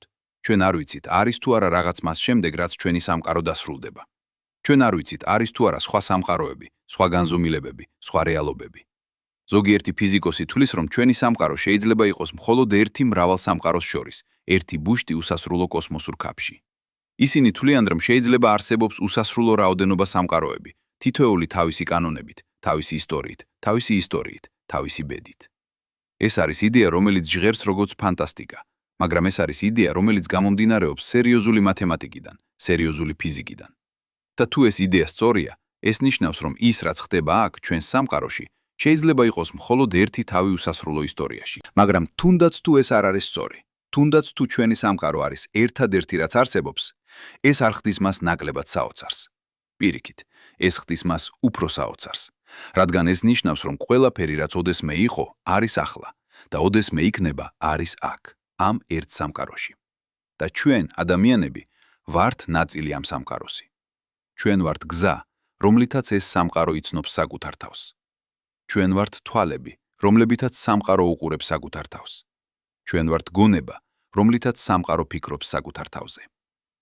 და როცა ჩვენ უყურებთ მთვარეს, როცა ჩვენ ფიქრობთ მის ისტორიაზე, როცა ჩვენ ვცდილობთ გავიგოთ, როგორ ჩამოყალიბდა ის, ჩვენ არ ვაკეთებთ მხოლოდ მეცნიერებას. ჩვენ ვაკეთებთ რაღაც უფრო ღრმას. ჩვენ ვაკეთებთ თვითშემეცნებას. ჩვენ ვსწავლობთ საკუთარ თავს, ჩვენს წარმოშობას, ჩვენს ადგილს ამ უსასრულო კოსმოსურ ცეკვაში. გახსოვთ როგორ დავიწყეთ? გახსოვთ ის პირველი კითხვა, ის პირველი საიდუმლოება. რატომ არის მთვარის ერთი მხარე განსხვავებული მეორე მხრისგან? ეს იყო მარტივი კითხვა, რომელიც შეეძლო დასმა ნებისმიერ ადამიანს, ვინც ოდესმე უყურებდა ცას. მაგრამ ეს მარტივი კითხვა მიგვიყვანა საოცარ მოგზაურობაზე. ის მიგვიყვანა 4 მილიარდი წლის წინ, როცა ორი მთვარე ბრუნავდა დედამიწის გარშემო. ის მიგვიყვანა კოსმოსურ შეჯახებამდე, რომელმაც შექმნა მთვარე, რომელსაც ჩვენ დღეს ვხედავთ. ის მიგვიყვანა კითხვებთან იმის შესახებ, თუ როგორ ყალიბდებიან პლანეტები, როგორ ვითარდება ცხოვრება, როგორ ვიცნობთ ჩვენ საკუთარ თავს. და ახლა ამ მოგზაურობის ბოლოს ჩვენ უბრუნდებით იმავე ადგილას, სადაც დავიწყეთ. ჩვენ უბრუნდებით მთვარეს, ამ ლამაზ ვერცხლისფერ დისკს ღამის ცაზე. მაგრამ ახლა ჩვენ ხედავთ მას განსხვავებულად. ახლა ჩვენ ხედავთ მას არა მხოლოდ როგორც ობიექტს, არამედ როგორც ისტორიას, როგორც მოწმეს, როგორც შეხსენებას. და შეიძლება ეს არის ყველაზე მნიშვნელოვანი გაკვეთილი, რომელსაც ჩვენ შეგვიძლია ავიღოთ ამ მთელი ისტორიიდან. არა კონკრეტული ფაქტები იმის შესახებ, თუ როგორ ჩამოყალიბდა მთვარე, არა კონკრეტული თეორიები იმის შესახებ, თუ რა მოხდა 4 მილიარდი წლის წინ, არამედ უფრო ღრმა გაგება იმისა, თუ როგორ ვართ ჩვენ დაკავშირებული ყველაფერთან, რაც არსებობს. როცა თქვენ შემდეგ ღამეს გახედავთ ცას და დაინახავთ მთვარეს, გაიხსენეთ ეს ისტორია. გაიხსენეთ, რომ ის, რასაც თქვენ ხედავთ, შეიძლება ოდესღაც იყო ორი. გაიხსენეთ, რომ ცალკეული ნაწილები შეერწყნენ, რომ შექმნან რაღაც ახალი. გაიხსენეთ, რომ განსხვავებები არ არის დაბრკოლება, არამედ შესაძლებლობა. და შეიძლება, მხოლოდ შეიძლება, ეს მეხსიერება შთააგონოს თქვენ. შთააგონოს თქვენ, ნახოთ სამყარო ოდნავ განსხვავებულად. შთააგონოს თქვენ იყოთ ოდნავ უფრო ღია, ოდნავ უფრო ცნობის მოყარე, ოდნავ უფრო მზად იმის მისაღებად, რომ ის, რაც ჩანს როგორც შეუძლებელი, შეიძლება იყოს არა მხოლოდ შესაძლებელი, არამედ ლამაზიც. რადგან საბოლოოდ ეს არის ის, რაც ხდის ჩვენ ადამიანებს. არა ჩვენი ტექნოლოგია, არა ჩვენი ცივილიზაცია, არამედ ჩვენი უნარი, გავიკვიროთ, ვიკითხოთ, ვისწავლოთ. ჩვენი უნარი, ვუყუროთ ცას და ვიფიქროთ, რა არის იქ, როგორ მუშაობს ეს, რა არის ჩემი ადგილი ამ ყველაფერში. და ეს კითხვები, ეს მარადიული კითხვები, არის ის, რაც აკავშირებს ჩვენ ყველა ადამიანთან, ვინც ოდესმე ცხოვრობდა. ისინი არის ის, რაც აკავშირებს ჩვენ ყველა ადამიანთან, ვინც ოდესმე იცხოვრებს. ისინი არის ის, რაც ხდის ჩვენ ნაწილს რაღაც უსასრულოდ დიდისა, რაღაც რაც ცდება ჩვენს ინდივიდუალურ არსებობას. ასე რომ, როცა თქვენ შემდეგ ღამეს გახედავთ მთვარეს, არ დაივიწყოთ. თქვენ უყურებთ არა მხოლოდ ქვას ცაში, თქვენ უყურებთ ისტორიას, საიდუმლოებას, შესაძლებლობას. თქვენ უყურებთ შეხსენებას იმისა, რომ სამყარო არის ბევრად უფრო საოცარი, ვიდრე ჩვენ ოდესმე შეგვეძლო წარმოგვედგინა. და შეიძლება, მხოლოდ შეიძლება, ეს საკმარისია.